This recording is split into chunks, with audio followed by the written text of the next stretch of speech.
Good evening dear aspirants. Anantha IAS അക്കാഡമിയുടെ daily news analysis സെഷനിലേക്ക് എല്ലാവരെയും സ്വാഗതം ചെയ്യുകയാണ്.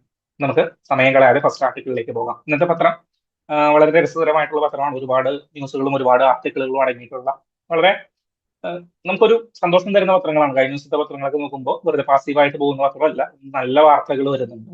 സോ നമുക്ക് ഡീറ്റെയിൽ ആയിട്ട് തന്നെ ഇന്നത്തെ പത്രം ഒന്ന് അനലൈസ് ചെയ്യേണ്ടതുണ്ട്. Okay, the first and the important news of the day, അല്ലെങ്കിൽ ഈ ഒരു മാസത്തെ അല്ലെങ്കിൽ ഈ ഒരു വീക്കിന്റെ ഒരു ഇമ്പോർട്ടന്റ് ന്യൂസ് ആയിട്ട് മാറുന്ന ഒരു ന്യൂസ് ആണ്. രാഹുൽ ഗാന്ധി വീണ്ടും പത്ര സമ്മേളനം നടത്തിയിരിക്കുകയാണ്. കർണാടകയിൽ തന്നെ ഒരു വോട്ട് ചോരിയുമായി ബന്ധപ്പെട്ട് മറ്റൊരു വിഷയം ഉന്നയിക്കുന്നതിന് വേണ്ടിയിട്ട്. ഇവിടെ രാഹുൽ ഗാന്ധി ചെയ്തിരിക്കുന്ന ഒരു കാര്യം എന്താന്ന് വെച്ചാൽ നമ്മളുടെ ഇലക്ഷൻ കമ്മീഷണറെ, ചീഫ് ഇലക്ഷൻ കമ്മീഷണർ ജ്ഞാനേഷ് കുമാറിനെ പേരെടുത്ത് വിമർശിച്ചിരിക്കുകയാണ്. ഓക്കെ, സോ എന്താ, അതായത് വോട്ട് ഡിലീഷനെ കുറിച്ചിട്ടാണ് ഇവിടെ പറയുന്നത്. എന്താ ഈ വോട്ട് ഡിലീഷൻ എന്ന് പറഞ്ഞാല്? അതായത് നമുക്ക് ഒരു സാധാരണക്കാരന് വോട്ടേഴ്സ് ലിസ്റ്റിൽ അനധികൃതമായി കടന്നുകൂടിയിരുന്നവരെയും മരിച്ചുപോയവരെ എല്ലാം നമുക്ക് ഡിലീറ്റ് ചെയ്യാനായിട്ടുള്ള ഓപ്ഷൻ ഉണ്ട്. ഓക്കെ, സോ അതിന് നമ്മൾ എന്ത് സബ്മിറ്റ് ചെയ്യണം? ഫോം 7 എന്ന് പറയുന്ന ഒരു ഫോം നമ്മൾ സബ്മിറ്റ് ചെയ്യണം. ഫോർ എക്സാമ്പിൾ, എന്റെ വീടിന്റെ അടുത്ത് ഒരാള് മരണപ്പെട്ടു, അദ്ദേഹം പക്ഷേ വോട്ടേഴ്സ് ലിസ്റ്റിലുണ്ട് എന്ന് എനിക്ക് കണ്ടു കഴിഞ്ഞാൽ എനിക്ക് ആർക്ക് വേണമെങ്കിലും ഈ ഫോം 7 സബ്മിറ്റ് ചെയ്യാം. ഓക്കെ, സോ ഫസ്റ്റ് ഒരു ഫോം 7 സബ്മിറ്റ് ചെയ്യും. ഫോം 7 സബ്മിറ്റ് ചെയ്ത് കഴിഞ്ഞാൽ നെക്സ്റ്റ് സ്റ്റെപ്പ് എന്ന് പറയുന്നത് എന്താണ്? ആഹ് നമ്മളുടെ BLOമാര് ആ വീട്ടിൽ പോയിട്ട്, അതായത് ആ ആളെ നേരിട്ട് കണ്ട് അല്ലെങ്കിൽ ആ വീട്ടിൽ പോയിട്ട് അദ്ദേഹം ജീവിച്ചിരിപ്പുണ്ടോ അല്ലെങ്കിൽ അദ്ദേഹവുമായി ബന്ധപ്പെട്ട ആരെങ്കിലും ഉണ്ടോ എന്ന് അന്വേഷിച്ച് പരിശോധിച്ചതിന് ശേഷം ചെയ്യും? ഈ BLOമാര് ഫോം 8 ഇതേ വെബ്സൈറ്റിൽ തന്നെ അപ്ഡേറ്റ് ചെയ്യും. ഓക്കെ, ആദ്യം ഒരു ഇൻഡിവിജ്വൽ ഫോം 7 സബ്മിറ്റ് ചെയ്യണം. ഫോം 7 റിസീവ് ചെയ്ത് കഴിഞ്ഞാൽ ഓട്ടോമാറ്റിക്കലി BLOമാർക്ക് മെസ്സേജ് പോകും. BLOമാർ എന്ത് ചെയ്യും? ഇത് വെരിഫൈ ചെയ്യണം, ഇങ്ങനെ ഒരാൾ ജീവിച്ചിരിപ്പില്ല എന്ന് വെരിഫൈ ചെയ്യണം. പക്ഷേ കർണാടകയിൽ എന്താ സംഭവിച്ചതെന്ന് വെച്ചാല് ഏകദേശം 6000-ഓളം വോട്ടുകൾ, രാഹുൽ ഗാന്ധി പറയുന്ന ഒരു കാര്യമുണ്ട്, രാത്രിയുടെ യാമങ്ങളിൽ, അതായത് എല്ലാവരും ഉറങ്ങുന്ന സമയത്ത് പുലർച്ചെ ഒരു 4 മണിയായിരിക്കുന്ന സമയത്ത് എന്ത് ചെയ്തു? ആഹ് എന്താണ്, ബയസ്ഡ് ആയിട്ടുള്ള ഒരു രീതിയിൽ ഒരുപാട് വോട്ടുകൾ അല്ലെങ്കിൽ ഒരുപാട് ആളുകളെ വോട്ടേഴ്സ് ലിസ്റ്റിൽ നിന്ന് എലിമിനേറ്റ് ചെയ്യപ്പെടുകയാണ്. ഓക്കെ, സോ എന്താണ്, ബൂത്തുകളുടെ ലിസ്റ്റ് എടുത്തു കഴിഞ്ഞപ്പോ എല്ലാ ബൂത്തിലെയും ആദ്യത്തെ സീരിയൽ നമ്പർ ഉള്ള ആളാണ്. അതായത് ബൂത്തിലെ വോട്ടേഴ്സിന്റെ ലിസ്റ്റ് എടുത്തു കഴിയുമ്പോൾ എല്ലാ ബൂത്തിലെയും ആദ്യത്തെ വോട്ടേഴ്സിന്റെ സീരിയൽ നമ്പർ ഉള്ള ആളാണ് ഈ ഫോം 7 സബ്മിറ്റ് ചെയ്തിരിക്കുന്നത്. ഓക്കെ, ഫോം 7 സബ്മിറ്റ് ചെയ്തിരിക്കുന്നത്. ഫോം 7 സബ്മിറ്റ് ചെയ്ത് കഴിഞ്ഞാൽ ഓട്ടോമാറ്റിക്കലി എന്ത് ചെയ്യണം? BLOമാര് അന്വേഷണം പ്രഖ്യാപിക്കണം, അല്ലെങ്കിൽ BLOമാര് ഇൻ പേഴ്സൺ വെരിഫൈ ചെയ്യണം. പക്ഷേ ഇങ്ങനെ ഇൻ പേഴ്സൺ വെരിഫൈ ചെയ്തിട്ടില്ല. അതായത് ഫോം 7 സബ്മിറ്റ് ചെയ്തു, ഓട്ടോമാറ്റിക്കലി വിത്തിൻ സെക്കൻഡ്സ് എന്ത് ചെയ്യുകയാണ്? നമ്മളുടെ വോട്ടേഴ്സ് ലിസ്റ്റിൽ നിന്ന് ഇവരെ ഡിലീറ്റ് ചെയ്തിരിക്കുകയാണ്. സോ ഇതൊരു സോഫ്റ്റ്വെയറിന്റെ, അതായത് മനുഷ്യന് സാധ്യമല്ലാത്തൊരു കാര്യം എന്നാണ് രാഹുൽ ഗാന്ധിയും ഇലക്ഷൻ കമ്മീഷനും പറഞ്ഞിരിക്കുന്നത്. ഓക്കെ, സോ ഇതെങ്ങനെ സംഭവിച്ചു എന്നുള്ളതാണ് രാഹുൽ ഗാന്ധി ചോദിച്ചുകൊണ്ടിരിക്കുന്നത്. ഇമ്പോർട്ടന്റ് ആയിട്ടുള്ള ചോദ്യമാണ്. ഓക്കെ, സോ എന്താണ്, രാഹുൽ ഗാന്ധി ഒറ്റയ്ക്ക് കണ്ടുപിടിച്ചൊരു കാര്യമൊന്നുമല്ല. 2019-ലോ 2020-ലോ ആണ് ഇതുമായി ബന്ധപ്പെട്ടൊരു കേസ് കർണാടകയിൽ നടക്കുന്നുണ്ട്. സോ കർണാടകയുടെ ഇൻവെസ്റ്റിഗേഷൻ ടീം ഇതുമായി ബന്ധപ്പെട്ട കാര്യങ്ങൾ ക്രോഡീകരിക്കുകയും ഇതുമായി ബന്ധപ്പെട്ട സൈബർ ടീം ഇതുമായി ബന്ധപ്പെട്ടുള്ള വിവരങ്ങൾ ക്രോഡീകരിച്ചിട്ട് ഇലക്ഷൻ കമ്മീഷന് മെയിൽ അയക്കുന്നുണ്ട്. ഇലക്ഷൻ കമ്മീഷന് ഇദ്ദേഹം പറയുന്നതനുസരിച്ച് 14ഓളം പരാതികൾ എവിടെ നിന്ന് പോയിട്ടുണ്ട്? പോലീസിന്റെ ഭാഗത്ത് നിന്ന്, കർണാടക പോലീസിന്റെ ഭാഗത്ത് നിന്ന് ഇലക്ഷൻ കമ്മീഷന് പോയിട്ടുണ്ട്. പക്ഷേ ഒരു നടപടിയും ഇതുവരെയായിട്ടും എടുത്തിട്ടില്ല, ഒരു എക്സ്പ്ലനേഷനും. കാരണം ഇത് ഏത് ID-യിൽ നിന്നാണ് ചെയ്തേക്കണമെന്ന് അറിയണമല്ലോ. ഇത് IP അഡ്രസ് വേണം, ദെൻ മൊബൈൽ നമ്പർ വേണം.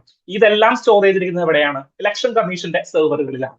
ഓക്കെ, സോ ഇലക്ഷൻ കമ്മീഷന് മാത്രമേ ഈ സെർവറുകളിലേക്ക് എൻ്റർ ചെയ്യാനായിട്ടും ഈ IP അഡ്രസ്, ആരാണ് ഫോം 7 സബ്മിറ്റ് ചെയ്തിരിക്കുന്നത്, അദ്ദേഹത്തിന്റെ ഫോൺ നമ്പർ ഏതാണ് എന്ന് കണ്ടുപിടിക്കുന്ന സെർവറുകൾ കാണാനായിട്ടും അല്ലെങ്കിൽ അത് ആരാണെന്ന് ഐഡന്റിഫൈ ചെയ്യാനായിട്ടും പറ്റത്തുള്ളൂ. സോ ഇതുമായി ബന്ധപ്പെട്ടിട്ട് ഒരു നീക്കവും ആര് നടത്തിയിട്ടില്ല?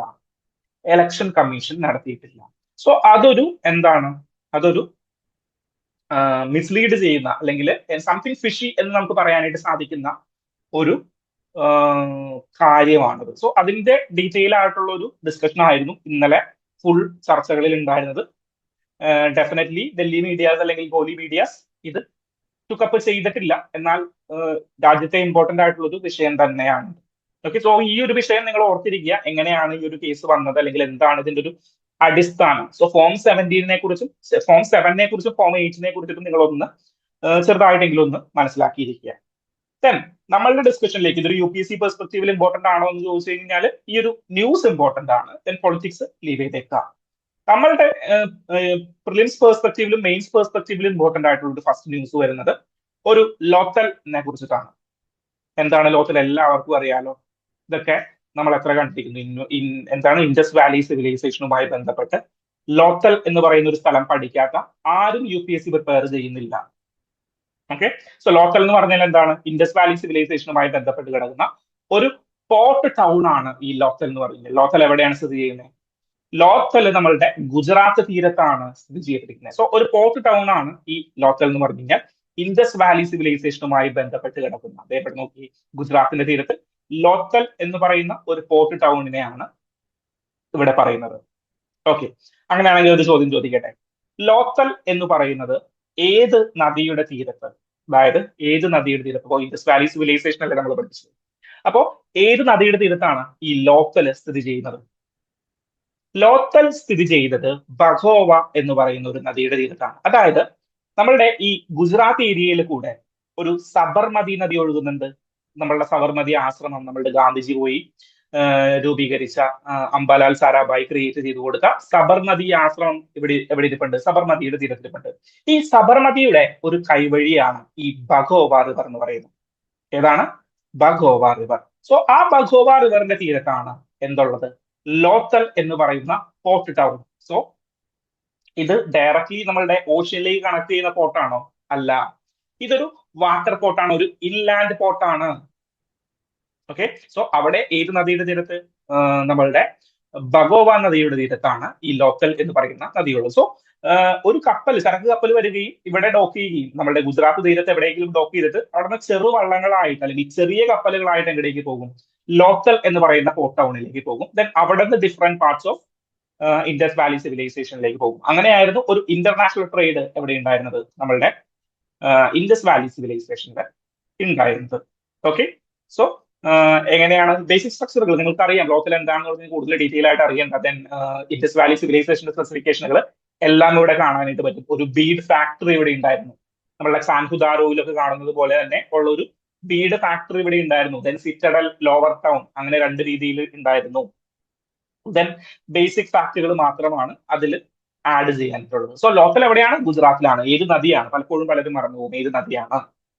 ഓക്കെ, സോ ലോത്തൽ എന്ന് പറഞ്ഞു കഴിഞ്ഞാൽ ബഘോവ നദിയുടെ തീരത്ത് കാണുന്ന ഒരു ഇതാണ്, ഒരു പോർട്ട് ടൗൺ ആണ്. അങ്ങനെയാണെങ്കിൽ മറ്റ് സൈറ്റുകളും റിവേഴ്സിനെയും നിങ്ങളൊന്ന് സ്പെസിഫൈ ചെയ്യണം. ബാക്കിയുള്ള ഇൻഫോർമേഷനുകൾ കൃത്യമായിട്ട് നിങ്ങൾക്ക് അറിയാമെന്ന് എനിക്കറിയാം. അതായത് നമ്മളുടെ ഈ മദർ ഗോഡസിനെ കണ്ടുപിടിച്ചത് ആരാണ്? പശുപതി മഹാദേവ. ദെൻ അതുമായി ബന്ധപ്പെട്ട് ബിയേഡ് മാൻ അല്ലെങ്കിൽ പ്രീസ്റ്റ് കിങ്, ഇതെല്ലാം നിങ്ങൾക്കറിയാം. പക്ഷേ സ്റ്റുഡൻസ് പലപ്പോഴും തെറ്റിക്കുന്നതും പലപ്പോഴും മറന്നു പോകുന്നതും എന്താണ്? ഈ റിവേഴ്സ് ആണ്. അപ്പൊ റിവേഴ്സിനെ നിങ്ങൾ ഇടയ്ക്കൊന്ന് ഓർത്തിരിക്കുക. മറന്നുപോകും, ഒരു 2 മാസം പഠിക്കാതെ വരുമ്പോൾ എന്തായാലും മറന്നുപോകും. സോ ഇത് വീണ്ടും ഒന്ന് ഓർത്തിരിക്കുക. ഇങ്ങനെ ന്യൂസുകൾ വരുമ്പോൾ ഏറ്റവും ഇമ്പോർട്ടന്റ് ആയിട്ട് ഓടിപ്പോയി നോക്കേണ്ടത് ഈ ഒരു റിവേഴ്സിന്റെ ഒരു സെക്ഷൻ ആയിരിക്കുക. എങ്കിൽ മാത്രമേ അത് കൃത്യമായിട്ട് ഓർത്തിരിക്കുകയുള്ളൂ. സോ ഹാരപ്പ എന്ന് പറഞ്ഞാൽ നമുക്ക് എല്ലാവർക്കും അറിയാം, രവിയുടെ തീരത്താണ്. ദെൻ മോഹൻജദാരോയും ചാൻഹുദാരോയും എവിടെയാണ്? മോഹൻജദാരോയും ചാൻഹുദാരോയും ഇൻഡസിന്റെ തീരത്താണ്. So Indus valley civilization, Mohenjodaro, Chanhudaro രണ്ടും ഇപ്പോൾ എവിടെയാണ്? പാകിസ്ഥാൻ റീജിയനിലാണ്. ദെൻ ലോത്തൽ, ഞാൻ പറഞ്ഞു ലോത്തൽ എവിടെയാണ്?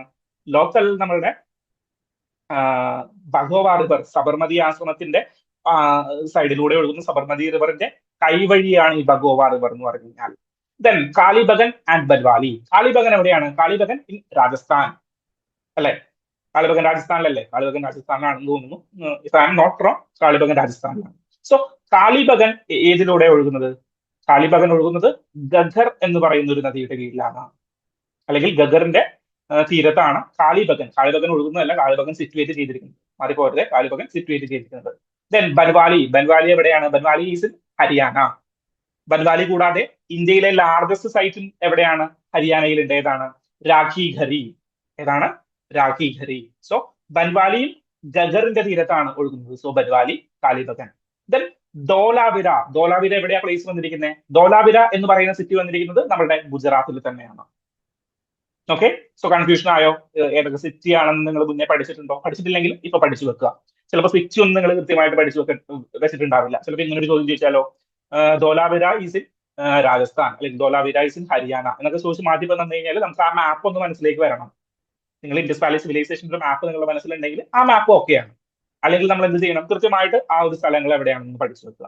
സോ ധോലാവിര എവിടെയാണ്? ഗുജറാത്തിലാണ്, ലൂനി എന്ന് പറയുന്ന നദിയുടെ കീഴിലാണ്. ദെൻ ബൻവാലീസ് ഇൻ ഹരിയാന, രാഖിഗറി എന്ന് പറയുന്ന ലാർജസ്റ്റ് സൈറ്റും ഹരിയാനയിൽ തന്നെയാണ്. ദെൻ കാളിബഗൻ എവിടെയാണ്? കാളിബഗൻ രാജസ്ഥാനിലാണെന്ന് തോന്നുന്നു, if I am not wrong. Then Lothal is in Gujarat. Chanhudaro, Mohenjodaro, Harappa, ഈ സൈറ്റുകളെല്ലാം എവിടെയാണ്? ഈ സൈറ്റുകളെല്ലാം നമ്മളുടെ പാകിസ്ഥാനിലാണ്.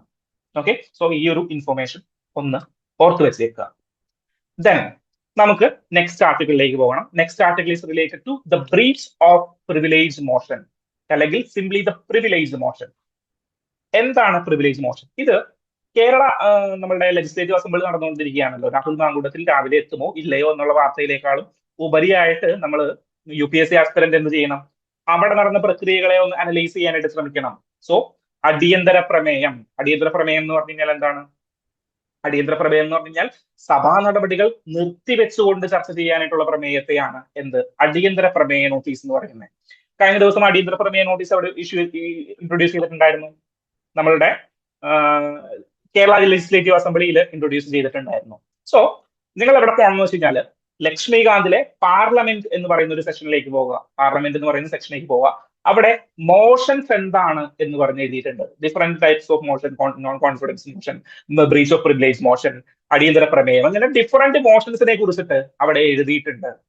അവിടെ ബ്രീച്ച് ഓഫ് പ്രിവിലേജ് മോഷൻ അല്ലെങ്കിൽ പ്രിവിലേജ് മോഷൻ എന്ന് സിമ്പിളി എഴുതിയിരിക്കുന്ന സെഷൻ എടുക്കുക. ദെൻ എന്താണ് ബ്രീച്ച് ഓഫ് പ്രിവിലേജ് മോഷൻ?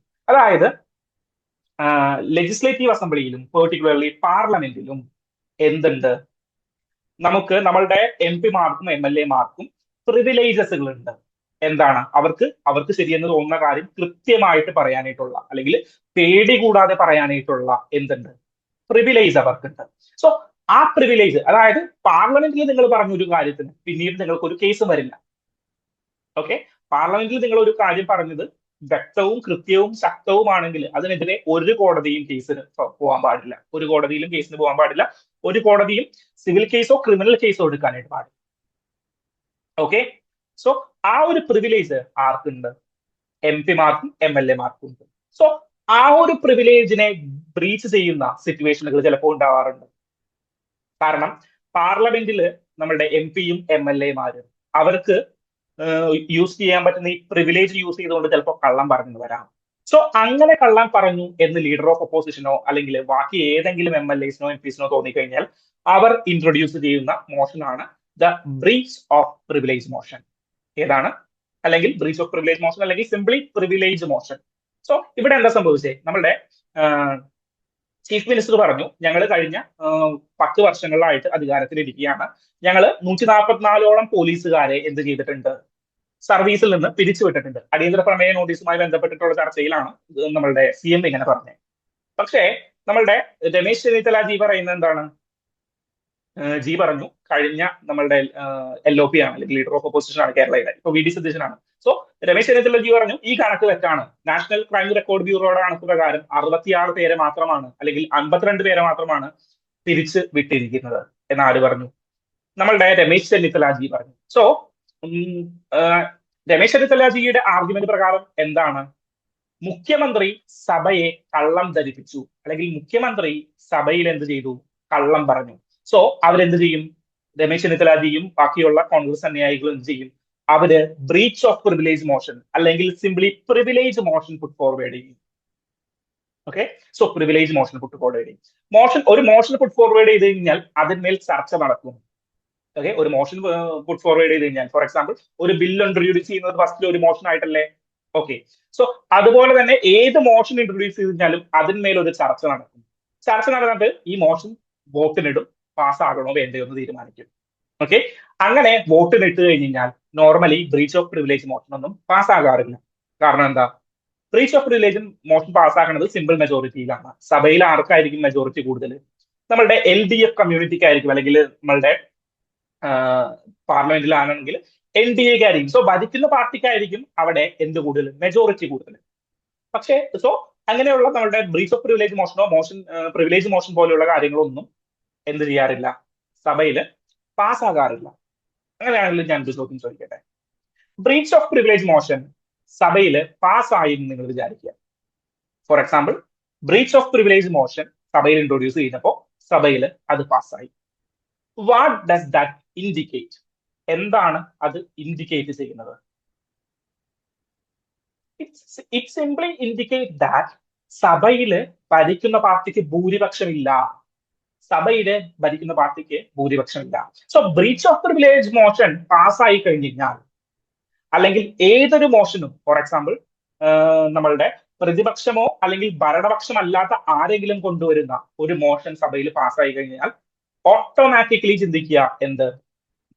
സഭയിലെ ഭരണപക്ഷത്തിന് മെജോറിറ്റി ഇല്ല. സോ നെക്സ്റ്റ് സ്റ്റെപ്പ് എന്തായിരിക്കും? Next step leader of opposition അല്ലെങ്കിൽ ഒപ്പോസിഷൻ പാർട്ടീസ് എന്ത് ചെയ്യും? നോൺ കോൺഫിഡൻസ് മോഷൻ, അവിശ്വാസ പ്രമേയം, നോൺ കോൺഫിഡൻസ് മോഷൻ, ഈ ഭരണഘടനയിൽ അല്ലെങ്കിൽ ഈ ഭരണത്തില് ഞങ്ങൾക്ക് വിശ്വാസമില്ല, ഞങ്ങൾക്ക് അവിശ്വാസമാണ്, ഇവർക്ക് മെജോറിറ്റി ഇല്ല, നോൺ കോൺഫിഡൻസ് മോഷൻ ഇൻട്രൊഡ്യൂസ് ചെയ്യും. Okay, non confidence motion introduce ചെയ്തിട്ട് എന്ത് ചെയ്യും? വോട്ടിനിട്ടും. വോട്ടിനിട്ട് കഴിഞ്ഞ് നോൺ കോൺഫിഡൻസ് മോഷൻ പാസ്സായി കഴിഞ്ഞാൽ എന്ത് സംഭവിക്കും? മന്ത്രിസഭ താഴെ വീഴും. So breach of privilege motion അടക്കമുള്ള മോഷൻസുകൾ പാസ്സായി കഴിഞ്ഞാൽ എന്താ സംഭവിക്കുക? മെജോറിറ്റി ഇല്ല. സോ മന്ത്രിസഭ താഴെ വീഴാനായിട്ട് അല്ലെങ്കിൽ മുഖ്യമന്ത്രി രാജിവെക്കാനായിട്ടുള്ള സാധ്യത ഉണ്ടാകും. So normally breach of privilege motion ഒന്നും പാസ്സാകാറില്ല. കാരണം ആർക്കാ മെജോറിറ്റി? നമ്മളുടെ ഭരിക്കുന്ന പാർട്ടിക്കായിരിക്കും മെജോറിറ്റി ഉണ്ടാവുക. ഓക്കെ, സോ ഏത് മോഷനും ഇപ്പോ എന്താണ്, അടിയന്തര പ്രമേയത്തിന് നോട്ടീസ് കൊടുക്കുന്നു, അടിയന്തര പ്രമേയം വോട്ടിനിട്ട് കഴിഞ്ഞാൽ എന്താണ്, അത് പാസ്സാകുമോ? അത് പാസ്സാകില്ല, ഒഫീഷ്യലി പാസ്സാകില്ല. എത്ര അടിയന്തര പ്രമേയ നോട്ടീസുകൾ ഓരോ സഭ കൂടുമ്പോഴും കേരള നിയമസഭയിലും നമ്മളുടെ പാർലമെന്റിലും നടക്കുന്നുണ്ട്. ഇതൊന്നും പാസ്സാകാറില്ല. കാരണം എന്താ? മെജോറിറ്റി നമ്മളുടെ ഭരണപക്ഷത്തിനാണ് കൂടുതൽ. സോ ഇത് യൂസ് ചെയ്യുന്നത് ഒരു ടൂളാണ്. നിങ്ങൾ കള്ളം പറഞ്ഞു, ഞങ്ങള് ഇത് കണ്ടുപിടിച്ചേ എന്ന് പറഞ്ഞിട്ട് പബ്ലിക് പ്ലാറ്റ്ഫോമിൽ നിങ്ങൾ കള്ളം പറഞ്ഞത് ഞങ്ങൾ കണ്ടുപിടിച്ചു, അത് നിയമസഭയുടെ പ്ലാറ്റ്ഫോമിൽ തന്നെ റെസിസ്റ്റ് ചെയ്യാനായിട്ട്. സോ ഈ breach of privilege motion introduce ചെയ്ത് കഴിഞ്ഞാൽ എന്തോ കള്ളം കാണിച്ചിട്ടുണ്ട്, അല്ലെങ്കിൽ ഇവന്മാർ എന്തോ പരിപാടി ഒപ്പിച്ചിട്ടുണ്ട്, പറഞ്ഞത് ശരിയായില്ല എന്നൊരു തോന്നല് ആർക്ക് വരും? പുറത്തു നിന്നുള്ള ജനങ്ങൾക്ക് വരും. കാരണം വെറുതെ അങ്ങനെ ബ്രീച്ച് ഓഫ് പ്രിവിലേജ് മോഷൻ ഒന്നും അനുമതി കൊടുക്കില്ല. ഓക്കെ, സോ അതൊരു ഇമ്പോർട്ടന്റ് ഫാക്ടറാണ് ബ്രീച്ച് ഓഫ് പ്രിവിലേജ് മോഷൻ. മനസ്സിലായോ? Then breach of privilege motion എന്താണെന്ന് മനസ്സിലായി. ദെൻ അതുമായി ബന്ധപ്പെട്ടിട്ടുള്ള മോഷനുകൾ നിങ്ങൾ ഒന്ന് വായിച്ചു നോക്കുക. ചിലപ്പോൾ പാർലമെന്റ് എന്ന് പറയുന്ന സെഷൻ ഒന്നും നിങ്ങളുടെ ക്ലാസ്സുകളിൽ എടുത്തെത്തിയിട്ടില്ല ഉണ്ടാവില്ല. ഇപ്പൊ സെപ്റ്റംബറിലല്ലേ ആയിട്ടുള്ളൂ, ഒരു ഒക്ടോബർ നവംബർ ഒക്കെ ആകുമ്പോഴായിരിക്കും ചിലപ്പോൾ ക്ലാസ്സുകളിൽ എടുത്ത് തീരുക. അപ്പോൾ അത് നോക്കട്ടെ, നമുക്ക് അതിന് മുന്നേ നമ്മുടെ വാർത്തകളിൽ നിന്ന് ഇങ്ങനെയുള്ള ഓരോ കാര്യങ്ങളും നമ്മൾ പഠിച്ചു വെക്കാം. സോ അത് ഹെൽപ്ഫുൾ ആയിരിക്കും. ദെൻ നെക്സ്റ്റ് ആർട്ടിക്കിളിലേക്ക് നമുക്ക് പോകാം. Next article Pakistan Saudi Arabia defence pact ആണ്. എന്താണ് ഈ Pakistan Saudi Arabia defence pact? Saudi Arabia എവിടെ കിടക്കുന്നേ? നമ്മളുടെ ലൊക്കേഷൻ ഒന്ന് പഠിക്കട്ടെ. ലൊക്കേഷൻ എടുക്കട്ടെ. ലൊക്കേഷൻ സൗദി അറേബ്യ ഏറ്റവും ട്രയാങ്കിൾ പോലെ കിടക്കുന്ന ഒരു അല്ലെ, ട്രയാങ്കിൾ അല്ല, റെക്ടാങ്കിൾ പോലെ കിടക്കുന്ന മരുഭൂമിയായിട്ടുള്ള ഒരു ദീർഘമായിട്ടുള്ള പ്രദേശമാണ് ഈ സൗദി അറേബ്യ. സോ നമ്മൾ കഴിഞ്ഞ ദിവസം എന്ത് പഠിച്ചിട്ടുണ്ടായിരുന്നു? ഗൾഫ് റീജിയനിലെ കൺട്രീസിനെ പഠിച്ചിട്ടുണ്ടായിരുന്നു ഖത്തറുമായി ബന്ധപ്പെട്ടിട്ട്. ഓക്കെ, ഖത്തറുമായി ബന്ധപ്പെട്ട് ദോഹയിൽ എന്ത് ചെയ്തു? ഇസ്രായേൽ ആക്രമിച്ചു കഴിഞ്ഞപ്പോ എന്താണ് നമ്മൾ പഠിച്ചത്? സോ എവിടെയോ വെച്ച് നെറ്റ് കട്ടായി പോയിട്ടുണ്ട്. ഞാൻ ഈ ഡിസ്കഷനിലാണ് നടന്നുകൊണ്ടിരുന്നതെന്ന് വിചാരിക്കുന്നു. സോ നമുക്ക് ഈ ഡിസ്കഷൻ ഒന്നുകൂടി റീസ്റ്റാർട്ട് ചെയ്യാം. Pakistan and Saudi Arabia defence pact. അതായത് പാകിസ്ഥാനും സൗദി അറേബ്യയും തമ്മിൽ, സൗദി അറേബ്യ എവിടെ കിടക്കുന്നത് ഞാൻ ഇതൊക്കെ പറഞ്ഞു എന്ന് തോന്നുന്നു. Just A second. സോ ഇപ്പോ ഓക്കെ ആണെന്ന് വിചാരിക്കുന്നു. ഓക്കെ, സോ സൗദി അറേബ്യ എവിടെ കിടക്കുന്നത്? സൗദി അറേബ്യ എന്ന് പറഞ്ഞു കഴിഞ്ഞാൽ ഒരു ട്രയാങ്കിൾ അല്ല, റെക്ടാങ്കിൾ ആണ്. എവിടെ? നമ്മളുടെ മിഡിൽ ഈസ്റ്റ് റീജിയനിൽ കിടക്കുന്ന ഒരു റെക്ടാങ്കിൾ ആണ് ഈ സൗദി അറേബ്യ എന്ന് പറഞ്ഞു കഴിഞ്ഞാൽ. ഓക്കെ, നമ്മൾ ഇറാൻ പഠിച്ചു, ഈ ഭാഗങ്ങളൊക്കെ നമ്മൾ പഠിച്ചു പോന്നിട്ടുണ്ടായിരുന്നു. ഖത്തർ ഇവിടെ കിടക്കുന്നു. ഏതിന്റെ ബേസിലാണ് നമ്മൾ ഇവിടുത്തെ മൈൻഡ് മാപ്പ് ക്രിയേറ്റ് ചെയ്തത്? നമ്മൾ ദോഹയിൽ ആക്രമണം നടത്തിയില്ലേ നമ്മുടെ ഇസ്രായേൽ? സോ അതിന്റെ ബേസിലാണ് നമ്മൾ ഇവിടുത്തെ മൈൻഡ് മാപ്പ് നമ്മുടെ മനസ്സിലേക്ക് കൊണ്ടുവന്നത്. മിഡിൽ ഈസ്റ്റ് നമ്മൾ ക്ലിയർ ആയിട്ട് പഠിച്ചു. എങ്ങനെയാണ്? ഖത്തർ ഉണ്ട്, ദെൻ ഖത്തർ അല്ല, സൗദി അറേബ്യ എന്ന് പറയുന്ന ഒരു ബിഗസ്റ്റ് കൺട്രി ഉണ്ട്. ദെൻ അതിന്റെ മുകളിലായിട്ട് ആരുണ്ട്? ഖത്തർ എന്ന് പറയുന്ന ചെറിയ കൺട്രി. അങ്ങനെയാണെങ്കിൽ കുവൈറ്റ് എവിടെയാണ് കിടക്കുന്നത്? കുവൈറ്റ് ആ ഗൾഫിൽ ഏറ്റവും അറ്റത്ത് കിടക്കുന്ന ഒരാളാണ്. ഖത്തറിന്റെ തൊട്ടിപ്പുറമായിട്ട് ചെറിയൊരു കുഞ്ഞൻ കണ്ടു കിടപ്പുണ്ട്, ബഹ്റൈൻ എന്ന് പറയുന്ന ഒരു കൺട്രി. ദെൻ സ്ട്രൈറ്റ് ഓഫ് ഹോർമൂസിന്റെ തുടക്കത്തിൽ ആരുണ്ട്? ഒമാൻ എന്ന് പറയുന്ന കൺട്രി ഉണ്ട്. ദെൻ അതിന്റെ താഴെ യമൻ എന്ന് പറയുന്ന ഒരു കൺട്രി ഉണ്ട്. വേറെ ഏതെങ്കിലും കൺട്രി മിസ് ചെയ്തിട്ടുണ്ടോ? ഇല്ല.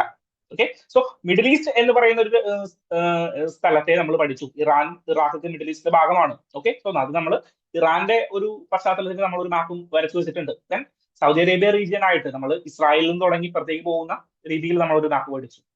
ഓക്കെ. സോ സൗദി അറേബ്യ എന്ന് പറഞ്ഞാൽ ഇവിടെ ഒരു ബിഗസ്റ്റ് പ്ലെയർ തന്നെയാണ്. ഇന്ത്യയുമായിട്ടും കണക്ഷൻ ഉള്ള ഒരു രാജ്യമാണ്. ഇന്ത്യയുടെ third largest or second largest trading പാർട്ണറാണ് നമ്മളുടെ സൗദി അറേബ്യ എന്ന് പറഞ്ഞത്. തേർഡ് ലാർജസ്റ്റ് അല്ല, ഫിഫ്ത് ലാർജസ്റ്റ് ആണ്. സൗദി അറേബ്യ കമ്പയർ ചെയ്യുമ്പോൾ സൗദി അറേബ്യ വെച്ച് നോക്കുകയാണെങ്കിൽ സൗദി അറേബ്യയുടെ സെക്കൻഡ് ലാർജസ്റ്റ് പാർട്ണറാണ് ഇന്ത്യ എന്ന് പറഞ്ഞാൽ ട്രേഡിംഗിൽ. നമുക്ക് പഠിക്കാം, ഡീറ്റെയിൽ ആയിട്ട് തന്നെ നമുക്ക് നോക്കാം അതെന്താന്നുള്ളത്. സോ ഇവിടെ എന്താ സംഭവിക്കുന്നത് കഴിഞ്ഞാൽ സൗദി അറേബ്യ എന്ന് പറയുന്ന മൈൻഡ് മാപ്പിൽ സൗദി അറേബ്യ വന്നിട്ടുണ്ടാവും ഞാൻ വിചാരിക്കുന്നു. സൗദി അറേബ്യ എന്ന് പറയുന്ന കൺട്രിയും ഏത് കൺട്രിയും പാകിസ്ഥാൻ പ്രധാനമന്ത്രിയും തമ്മിൽ ഒരു ഡിഫൻസ് പാക്ട് സൈൻ ചെയ്തിരിക്കുകയാണ്. എന്താണ് ഇതിന്റെ പശ്ചാത്തലം? ഇതിന്റെ പശ്ചാത്തലം എന്ന് പറഞ്ഞു കഴിഞ്ഞാൽ നമ്മളുടെ ദോഹയില് ഇസ്രായേൽ ആക്രമിച്ചതുമായി ബന്ധപ്പെട്ടിട്ട് ഒരു അറബ് നാറ്റോ ഒക്കെ ക്രിയേറ്റ് ചെയ്യപ്പെടും എന്നൊരു ചർച്ച, അറബ് സബ്മിറ്റ് ഒക്കെ നടക്കുന്നുണ്ടായിരുന്നു. അറബ് ഇസ്ലാമിക് സബ്മിറ്റ് ഒക്കെ കഴിഞ്ഞ ദിവസങ്ങളിൽ നടക്കുന്നുണ്ടായിരുന്നു. പക്ഷേ വലിയ കാര്യമായിട്ടൊന്നും അതൊന്നും മുന്നോട്ട് പോകില്ല. കാരണം എന്താണ്? അമേരിക്കയാണ് മേജർ പോളിസി എന്ന് പറഞ്ഞു കഴിഞ്ഞാൽ അമേരിക്കയാണ് ഈ അറബ് മേഖലയിൽ എന്ത് ചെയ്യുന്നത്? അറബ് മേഖലയിൽ സെക്യൂരിറ്റി പ്രൊവൈഡ് ചെയ്യുന്നത് പണ്ട് മുതലേ. ഓക്കെ. സോ അറബ് മേഖലയ്ക്ക് വേണ്ടിയിട്ട് പ്രവർത്തിക്കുന്ന ഒരാൾ അമേരിക്കയാണ്. ഇസ്രായേലിന് വേണ്ടിയിട്ട് പ്രവർത്തിക്കുന്ന ഒരാൾ ആരാണ്? അമേരിക്കയാണ്. സോ രണ്ടുപേരും അമേരിക്കയെ പിണക്കുവാനായിട്ടുള്ള കാര്യങ്ങൾ ചെയ്യാതിരിക്കാനായിട്ടുള്ള സാധ്യത കൂടുതലാണ്. ദെൻ അറബ് ഇക്കാലഘട്ടങ്ങളിലൊക്കെ ആയിട്ട് ആരിൽ നിന്ന് മാറുകയാണ്? നമ്മുടെ അമേരിക്കയിൽ നിന്ന് ഡൈവേഴ്സിഫൈ ചെയ്തുകൊണ്ട് മറ്റുള്ള രാജ്യങ്ങളിലേക്ക് പോയിക്കൊണ്ടിരിക്കുകയാണ്. ഓക്കെ. മറ്റുള്ള രാജ്യങ്ങളിലേക്ക് പോയിക്കൊണ്ടിരിക്കുകയാണ്. എന്താണ് അമേരിക്കയ്ക്ക് ഈ മേഖലയിലുള്ള ഇൻട്രസ്റ്റിനുള്ള കാരണം എന്താണ്? അഫ്കോഴ്സ് പെട്രോൾ ആണ്. കയ്യില് റിസോഴ്സ് ഉള്ളവന്റെ പുറകെ ആളുണ്ടാകും. ഓക്കെ. കയ്യില് മിഡിൽ ഈസ്റ്റ് റീജിയനുകൾക്ക് വിൽക്കാനായിട്ട് പെട്രോൾ എന്ന് പറയുന്ന ഒരു ക്രൂഡ് ഓയിൽ ഉണ്ട്. ഓക്കെ. ഈവൻ പെട്രോള് ഇന്റർനാഷണൽ മാർക്കറ്റിൽ സെല്ല് ചെയ്യുന്നത് ഏത് പ്രൈസിലാണ്? ഡോളറിലാണ് ഇന്റർനാഷണൽ മാർക്കറ്റിൽ പെട്രോൾ സെല്ല് ചെയ്തുകൊണ്ടിരിക്കുന്നത്, which is called petrodollar. കേട്ടിട്ടുണ്ടോ പെട്രോൾ ഡോളർ? നമ്മൾ പെട്രോൾ ഡോളറിന്റെ ഡിസ്കഷൻ മുന്നേ പറഞ്ഞിട്ടുണ്ടെന്ന് വിചാരിക്കുന്നു. ഇല്ലെങ്കിൽ കേട്ടോളുക, പെട്രോൾ ഡോളർ എന്ന് പറഞ്ഞാൽ ഇന്റർനാഷണൽ മാർക്കറ്റിൽ പെട്രോൾ സെല്ല് ചെയ്യുന്നതിന്റെ കറൻസിയെ വിളിക്കുന്ന പേരാണ്. അല്ലെങ്കിൽ ഇന്റർനാഷണൽ മാർക്കറ്റിൽ പെട്രോൾ സെല്ല് ചെയ്യുന്ന കറൻസി ഇന്ത്യൻ റുപ്പി കൊണ്ടുപോയി കഴിഞ്ഞാൽ നമുക്ക് പെട്രോൾ വാങ്ങിക്കാനായിട്ട് പറ്റുമോ? ഇല്ല. നമ്മൾ ഡോളർ തന്നെ കൊണ്ടുപോകണം. അതായത് ഇന്ത്യക്ക് പെട്രോൾ വാങ്ങിക്കണമെങ്കിൽ ഡോളർ കൊണ്ടുപോകണം. ഓക്കെ. സോ അതിനെയാണ് പെട്രോ ഡോളർ എന്ന് പറയുന്നത്. ഓക്കെ. സോ അമേരിക്ക ഇവിടുത്തെ ഒരു പ്രധാന മേജർ ആയിട്ടുള്ള ഒരു പ്ലെയർ ആണ് അമേരിക്ക എന്ന് പറഞ്ഞു കഴിഞ്ഞാൽ. ഓക്കെ. സോ അമേരിക്ക പിണക്കാന്ന് പറഞ്ഞാൽ അത്ര ഇമ്പോർട്ടന്റ് ആയിട്ടുള്ള കാര്യമല്ല. എന്നാൽ കുറച്ച് നാളുകളായിട്ട്, അതായത് 2010 ശേഷം നമ്മുടെ പ്രത്യേകിച്ച് ട്രംപ് അധികാരത്തിൽ വന്നതിനൊക്കെ ശേഷമായിട്ട് പ്രധാനമായിട്ടും എന്ത് ചെയ്യുന്നുണ്ട്? ഈ അമേരിക്കയുടെ ആധിപത്യത്തിൽ നിന്ന് മാറിയിട്ട് മറ്റുള്ള രാജ്യങ്ങളിലേക്കൊക്കെ ആര് പോകുന്നുണ്ട്? നമ്മളുടെ മിഡിൽ ഈസ്റ്റ് കൺട്രീസിലുള്ള ആളുകൾ പോകുന്നുണ്ട്. ഫോർ എക്സാമ്പിൾ UAE ബ്രിക്സിൽ ജോയിൻ ചെയ്തു. UAEക്ക് എന്താണ് തലയ്ക്ക് പരാന്താണ് ബ്രിക്സിൽ ജോയിൻ ചെയ്യാനായിട്ട്? അവർക്ക് സ്വന്തമായിട്ട് എണ്ണയും ബാക്കിയുള്ള കാര്യങ്ങളും സ്വന്തമായിട്ട് വലിയ കൺട്രിയാണ് UAE എന്ന് പറഞ്ഞു കഴിഞ്ഞാൽ. UAE എന്തിനു വന്നിട്ടാണ് ഈ ബ്രിക്സിൽ ജോയിൻ ചെയ്യുന്നത്? നമ്മളുടെ സൗത്ത് ഈസ്റ്റ് ഏഷ്യൻ നേഷനുമായി ബന്ധപ്പെട്ടിട്ടുള്ള ഒരു കണക്ഷനിൽ ഇങ്ങനെ വന്ന് ജോയിൻ ചെയ്യുന്നത് എന്തിനാണ്? സോ ഇതെല്ലാം ഈ അമേരിക്കയുടെ ആധിപത്യം കുറയ്ക്കുന്നതിന് വേണ്ടിയിട്ടുള്ള ചില പൊടിക്കൈകൾ മാത്രമാണ്. മേജർ ഇമ്പോർട്ടൻസ് ഫാക്ടറുകളൊന്നുമല്ല, ചെറിയ ചെറിയ പൊടിക്കൈകൾ മാത്രമാണ്. അതിന്റെ ഒരു ഇമ്പാക്ട് കൂടിയാണ് Pakistan Saudi Arabia defence pact. ഇന്നലെ പറഞ്ഞിരിക്കുകയാണ്, സൗദി അറേബ്യ പറഞ്ഞിരിക്കുകയാണ്, ഞങ്ങളിൽ ആരെങ്കിലും തൊട്ട് കഴിഞ്ഞാൽ കടപ്പുറകളകും, അല്ലെങ്കിൽ ഞങ്ങൾ ആരെങ്കിലും തൊട്ട് കഴിഞ്ഞാൽ ഒരുമിച്ച് ഞങ്ങൾ അറ്റാക്ക് ചെയ്യും. ഇത് വേറൊരാളും പറഞ്ഞിട്ടുണ്ട്. ആരാണെന്ന് അറിയാമോ? വേറൊരു ഓർഗനൈസേഷനും പറഞ്ഞിട്ടുണ്ട്, നാറ്റോ. ഇല്ലേ? നോർത്ത് അറ്റ്ലാന്റിക് ട്രീറ്റി ഓർഗനൈസേഷനും ഇത് തന്നെ പറഞ്ഞിട്ടുണ്ട്. അതായത് നാറ്റോയിലെ ഒരു രാജ്യത്തെ അറ്റാക്ക് ചെയ്ത് കഴിഞ്ഞാൽ ഞങ്ങളെ എല്ലാ രാജ്യങ്ങളെയും ഒരുമിച്ച് അറ്റാക്ക് ചെയ്യുന്നതിന് തുല്യമാണ്. സോ പത്രങ്ങൾ ഇതിനൊരു പേരിട്ടു, അറബ് നാറ്റോ ഒക്കെ ആയിട്ട് മാറുന്നുണ്ടോ ഈ അറബ് നേഷൻ, ഇസ്രായേൽ നേഷനുകൾ എന്നൊക്കെ പറഞ്ഞിട്ട് പത്രങ്ങൾ ഇതിനെ പേരിട്ട് വിളിക്കുന്നുണ്ട്. നമുക്ക് നോക്കാം എന്താണ് എസ്കലേറ്റ് ചെയ്ത് വരുന്നത് എന്ന് നമുക്ക് നോക്കാം. സോ സൗദി അറേബ്യയും പാകിസ്ഥാന്റെയും ഈ പാക്ട് എന്ത് ചെയ്യാൻ പോവുകയാണ്? നമ്മൾ ഇന്ത്യയുടെ പെർസ്പെക്റ്റീവിൽ ഒന്ന് അനലൈസ് ചെയ്യാൻ പോവുകയാണ്. സോ ഹിസ്റ്ററി നോക്കുകയാണെങ്കിൽ പാകിസ്ഥാൻ എന്ന് പറഞ്ഞു കഴിഞ്ഞാലും സൗദി അറേബ്യ എന്ന് പറഞ്ഞു കഴിഞ്ഞാലും രണ്ടും ഒരു മുസ്ലിം രാഷ്ട്രമാണ്. സോ അവിടെ ഒരു മുസ്ലിം പ്രൈഡ് വർക്ക് ചെയ്യാനായിട്ടുള്ള സാധ്യതയുണ്ട്. സോ 1950, 60 കാലഘട്ടങ്ങളിൽ തന്നെ ഈ ഒരു റിലേഷൻ അവിടെ ഉണ്ടായിരുന്നു. സൗദിയും പാകിസ്ഥാനുമായിട്ടുള്ള റിലേഷൻ അവിടെ ഉണ്ടായിരുന്നു. നമ്മളുടെ ഈജിപ്ത് യമൻ വാർ നടക്കുന്ന ഒരു സമയമുണ്ട്. 1960-64 കാലഘട്ടങ്ങളിൽ ഈജിപ്ത് യമൻ വാർ നടക്കുന്ന സമയത്ത് എന്ത് ചെയ്തു? പാകിസ്ഥാന്റെ ആളുകൾ പേഴ്സണലിനെ ഷെയർ ചെയ്യുന്നു, ഇൻവെസ്റ്റ്മെന്റുകൾ ഷെയർ ചെയ്യുന്നു, ട്രൂപ്പുകളെ ഷെയർ ചെയ്യുന്നു, ഇന്റലിജൻസ് ഷെയർ ചെയ്യുന്നു. ഇങ്ങനെ പല കാര്യങ്ങളും ആര് ചെയ്തിട്ടുണ്ട്? പാകിസ്ഥാൻ സൗദി അറേബ്യക്ക് വേണ്ടി ചെയ്തിട്ടുണ്ട്. ഓക്കെ. ദെൻ പാകിസ്ഥാന്റെ ന്യൂക്ലിയർ ബോംബുകൾ ക്രിയേറ്റ് ചെയ്യാനായിട്ട് ഫണ്ട് കൊടുക്കാറാണ്. എവിടെ നിന്നാണ് ഈ ഫണ്ട് വന്നത്? ഓഫ്കോഴ്സ് ചൈനയിൽ നിന്ന് ഫണ്ട് വന്നിട്ടുണ്ടാകാം. ദെൻ മറ്റൊരു രാജ്യം എന്ന് പറഞ്ഞു കഴിഞ്ഞാൽ സൗദി അറേബ്യയാണ്. ഓക്കെ. സോ പാകിസ്ഥാന്റെ ന്യൂക്ലിയർ പവർ, അപ്പൊ പാകിസ്ഥാനെ ഒരു ന്യൂക്ലിയർ പവർ ആക്കി മാറ്റുന്നതിൽ ആരാണ് ഹെൽപ്പ് ചെയ്തത്? സൗദി അറേബ്യയാണ് ഹെൽപ്പ് ചെയ്തത്. ഓക്കെ. ദെൻ വേറെ എന്തൊക്കെ അങ്ങനെ പല പരിപാടികളിലും ഈ നമ്മളുടെ പാകിസ്ഥാനും സൗദി അറേബ്യയും മച്ചാനാണ്. ഓക്കെ. സോ അത് ഒരു ഇന്ത്യക്ക് ഒരു വെല്ലുവിളിയാകാനായിട്ടുള്ള സാധ്യതയുണ്ട്. ഇപ്പോ അവരുടെ ഡിഫൻസ് പാർട്ണർഷിപ്പ് ഇൻക്രീസ് ചെയ്തിരിക്കുകയാണ്. ഡിഫൻസ് പാർട്ണർഷിപ്പ് എന്ന് പറഞ്ഞു കഴിഞ്ഞാൽ എന്തൊക്കെ മേഖലകളിൽ? പാകിസ്ഥാനില് ഇനി നമ്മളുടെ സൗദി അറേബ്യ ഇൻവെസ്റ്റ് ചെയ്യും. പാകിസ്ഥാൻ എക്കോണമിയെ ബൂസ്റ്റ് ചെയ്യുന്നതിന് വേണ്ടിയിട്ട് ഇൻവെസ്റ്റ് ചെയ്യും. ദെൻ അവർക്ക് മിലിറ്ററി ഷെയറിങ്ങുകൾ, ഇന്റലിജൻസ് ഷെയറിങ്ങുകൾ, അങ്ങനെയുള്ള കാര്യങ്ങളെല്ലാം നടക്കും. ദെൻ പാകിസ്ഥാൻ ഉത്പാദിപ്പിക്കുന്ന വെപ്പണുകൾ ഉണ്ട്. പാകിസ്ഥാൻ ചൈനയുടെ സഹായത്തോട് കൂടിയിട്ട് ചൈനയുടെ ടെക്നോളജി വാങ്ങിച്ചിട്ട് ഉത്പാദിപ്പിക്കുന്ന വെപ്പണുകൾ ആര് വാങ്ങിക്കും? നമ്മുടെ സൗദി അറേബ്യ വാങ്ങിക്കും. ഓക്കെ. ഇങ്ങനെയുള്ള ഡിഫൻസ് കോർപ്പറേഷനുകൾ ഈ മേഖലയിൽ നടന്നു. ഓക്കെ. സോ അതാണ് പശ്ചാത്തലം. പാകിസ്ഥാന്റെ ഹിസ്റ്ററി നമ്മൾ മനസ്സിലാക്കി. ഇനി ഇന്ത്യയുടെ ഹിസ്റ്ററി. ഇന്ത്യക്ക് സൗദി അറേബ്യ എന്ന് പറയുന്നത് അങ്ങോട്ട് ഒഴിവാക്കാൻ പറ്റുന്ന കൺട്രിയാണോ? അല്ല. പ്രത്യേകിച്ച് മലയാളികൾക്ക് ഒഴിവാക്കാൻ പറ്റാത്ത കൺട്രിയാണ്. കാരണം ഒരുപാട് പേര് ഇവിടെയൊക്കെ വർക്ക് ചെയ്യുന്നുണ്ട്. സോ ഇന്ത്യയും സൗദി അറേബ്യയുമായിട്ടുള്ള പാർട്ണർഷിപ്പ് നോക്കിക്കഴിഞ്ഞ് കഴിഞ്ഞാൽ സൗദി അറേബ്യയുടെ രണ്ടാമത്തെ ലാർജസ്റ്റ് പാർട്ണറാണ് സൗദി അറേബ്യയുടെ കേട്ടോ. സൗദി അറേബ്യയുടെ രണ്ടാമത്തെ ലാർജസ്റ്റ് പാർട്ണറാണ് ആര്? നമ്മളുടെ ഇന്ത്യ എന്ന് പറഞ്ഞാൽ. ഇന്ത്യയും സൗദി അറേബ്യയും ഏകദേശം 45-48 ബില്യന്റെ ട്രേഡ് നടക്കുന്നുണ്ട്. ഏതാണ്? 43 ബില്യന്റെ ട്രേഡ് നടക്കുന്നുണ്ട്. ഓക്കെ. ഏകദേശം ഒരു 43 ബില്യന്റെ ട്രേഡ് നടക്കുന്നുണ്ട്. യു കെ ആയിട്ട് നമ്മൾ കോംപ്രഹെൻസീവ് എക്കോണമിക് ട്രേഡ് എഗ്രിമെന്റ് വെച്ചല്ലോ നമ്മൾ യു കെ ആയിട്ട് നമുക്ക് എത്ര ട്രേഡ് ഉണ്ട്? ഏകദേശം 23 ബില്യന്റെ ട്രേഡ് മാത്രമേ നടക്കുന്നുള്ളൂ. നമ്മൾ ഒരു വിഷൻ 30 ഒക്കെ വെച്ചിട്ട് 30 ബില്യണിലേക്ക് കൂട്ടണം എന്നൊക്കെ പറഞ്ഞിരിക്കുന്നുണ്ട്. സോ യു കെനേക്കാളും ഇന്ത്യയുടെ ഏറ്റവും കൂടുതൽ ട്രേഡ് നടക്കുന്ന ഒരു കൺട്രിയാണ് ആര്? നമ്മളുടെ സൗദി അറേബ്യ. സോ യു കെയെ കണക്കാക്കുന്നതിനേക്കാളും കൂടുതലായിട്ട് പ്രൊട്ടക്ട് ചെയ്ത് നമ്മളുടെ സുഹൃത്തായിട്ട് നിലനിർത്തേണ്ട കൺട്രി ആരാണ്? സൗദി അറേബ്യ തന്നെയാണ്. ട്രേഡിന്റെ മാറ്ററിൽ കേട്ടോ. ട്രേഡിന്റെ മാറ്ററിൽ. ദെൻ വേറെ എന്താണ്? ഇന്ത്യയെ സംബന്ധിച്ചിടത്തോളം 5ാമത്തെ ലാർജസ്റ്റ് ട്രേഡിംഗ് പാർട്ണറാണ്. ഓക്കെ. 5ാമത്തെ ലാർജസ്റ്റ് പാർട്ണർ. അങ്ങനെയാണെങ്കിൽ ഇന്ത്യയുടെ ട്രേഡിംഗ് പാർട്ണറിനെ ഒന്ന് പറഞ്ഞാൽ അതായത് ലാർജസ്റ്റ് ഒന്ന് USA ആണ്. ഓഫ് കോഴ്സ് USA ഉണ്ട്. ദെൻ വേറെ ആരുണ്ട്? ചൈനയുണ്ട് നമുക്ക് ട്രേഡിംഗ് പാർട്ണറായിട്ട്. USA, China. Then united Arab Emirates, UAE. Middle ഈസ്റ്റിൽ തന്നെ UAE-യുമായിട്ടാണ് നമുക്ക് ഏറ്റവും കൂടുതൽ കച്ചവട ബന്ധമുള്ളത്. ദെൻ വേറെ ആരുണ്ട്? സിംഗപ്പൂർ ഉണ്ട്. ദെൻ സൗദി അറേബ്യ ഉണ്ട്. ദെൻ അങ്ങനെ ഡിഫറെന്റ് കൺട്രീസ് ഉണ്ട് നമുക്ക് എവിടെ? ഈ ഫസ്റ്റ് ലാർജസ്റ്റ് അല്ലെങ്കിൽ ആദ്യ 5കളിൽ നമ്മളുടെ ട്രേഡിംഗ് പാർട്ണറായിട്ട്. സോ ആദ്യ 5ൽ പെടുന്ന ഒരു കൺട്രിയാണ് സൗദി അറേബ്യ എന്ന് പറയുന്നത്. അത് ഏറ്റവും ഇമ്പോർട്ടന്റ് ആയിട്ടുള്ള കാര്യമാണ്. ദെൻ നമ്മളുടെ കൾച്ചറൽ റിലേഷൻ നോക്കുകയാണെങ്കിൽ ഇന്ത്യയിൽ ഒരുപാട് പേര് പോയിട്ട് സൗദി അറേബ്യൻ റീജിയനുകളിൽ പണിയെടുക്കുന്നുണ്ട്. ഓഫ് കോഴ്സ് മിഡിൽ ഈസ്റ്റുകളിൽ ഒരുപാട് പേര് പോയിട്ട് പണിയെടുക്കുന്നുണ്ട്. സോ ഈ അവസരത്തിൽ എന്താണ്? ഈ അവസരത്തിൽ നമ്മൾ എന്ത് ചെയ്യണം? ഈ ഒരു പാക്റ്റിനെ നമ്മൾ ഒന്ന് ശരിക്കും നോക്കണം. ഇപ്പോ എക്സ്റ്റേണൽ മിനിസ്റ്റർ പറഞ്ഞിട്ടുണ്ട് ഇതിന്റെ എസ്കലേഷനുകൾ എന്താണ്, അല്ലെങ്കിൽ ഈ പാക്റ്റുമായി ബന്ധപ്പെട്ട കാര്യങ്ങൾ എന്താണെന്ന് ഞങ്ങൾ ഡീറ്റെയിൽ ആയിട്ട് സ്റ്റഡി ചെയ്യും. വേണ്ട ഡിപ്ലോമാറ്റിക് ആക്ഷനുകൾ നമ്മൾ കൈക്കൊള്ളും. സോ മോദിജി വിശ്വഗുരുവാണല്ലോ. മോദിജി ആയിട്ട് എന്ത് ചെയ്യുന്നുണ്ട്? നല്ല ടൈസിൽ തന്നെയാണ് സൗദി അറേബ്യയും പോയിക്കൊണ്ടിരിക്കുന്നത്. പക്ഷേ ചില കാര്യങ്ങളിൽ അവർക്ക് പ്രശ്നമുണ്ട്. ഏതാണ്? ആർട്ടിക്കിൾ 370 അബ്രോഗേറ്റ് ചെയ്തത്. ആർട്ടിക്കിൾ 370 അബ്രോഗേറ്റ് ചെയ്തത് തെറ്റായി പോയി എന്ന് ആര് പറഞ്ഞു? നമ്മളുടെ സൗദി അറേബ്യ പറഞ്ഞു. സൗദി അറേബ്യ മാത്രമാണോ പറഞ്ഞത്? അല്ല, ഇറാനും പറഞ്ഞു. കാരണം ഇതൊരു മുസ്ലിം വിഷയമാണ്. മുസ്ലിം പ്രൈഡ് എന്ന് പറയുന്ന ഒരു കാര്യം അവിടെ ഉണരും. പാകിസ്ഥാൻ ഒരു മുസ്ലിം രാഷ്ട്രമാണ്. ബാക്കിയുള്ള മുസ്ലിം അല്ലെങ്കിൽ അറബ് റിലേറ്റഡ് ആയിട്ടുള്ള പ്രൈഡ് അവിടെ ഉണരും. ദെൻ വേറെ എന്തൊക്കെ കാര്യങ്ങളിലാണ്? മോദിജിയായിട്ട് നല്ല ടൈസ് ആണ് നമ്മളുടെ ഖത്തറിനാണെങ്കിലും കുവൈറ്റിനാണെങ്കിലും പിന്നെ ആരാണ് നമ്മളുടെ ബഹ്റൈനായിട്ടാണെങ്കിലും എല്ലാവർക്കും മോദിജിയായിട്ട് നല്ല ടൈസ് ആണ്. ഓക്കെ. സോ ഇന്ത്യയുമായിട്ടുള്ള റിലേഷൻ മനസ്സിലായല്ലോ. പെർട്ടിക്കുലർലി എക്കോണമിക് റിലേഷൻ മനസ്സിലായല്ലോ. പാകിസ്ഥാനായിട്ടുള്ള ഹിസ്റ്ററി മനസ്സിലായല്ലോ. പാകിസ്ഥാനായിട്ട് നല്ല ബന്ധമാണ് അവർ ക്രിയേറ്റ് ചെയ്തിരിക്കുന്നത്. 1960 മുതൽ എന്താണ്?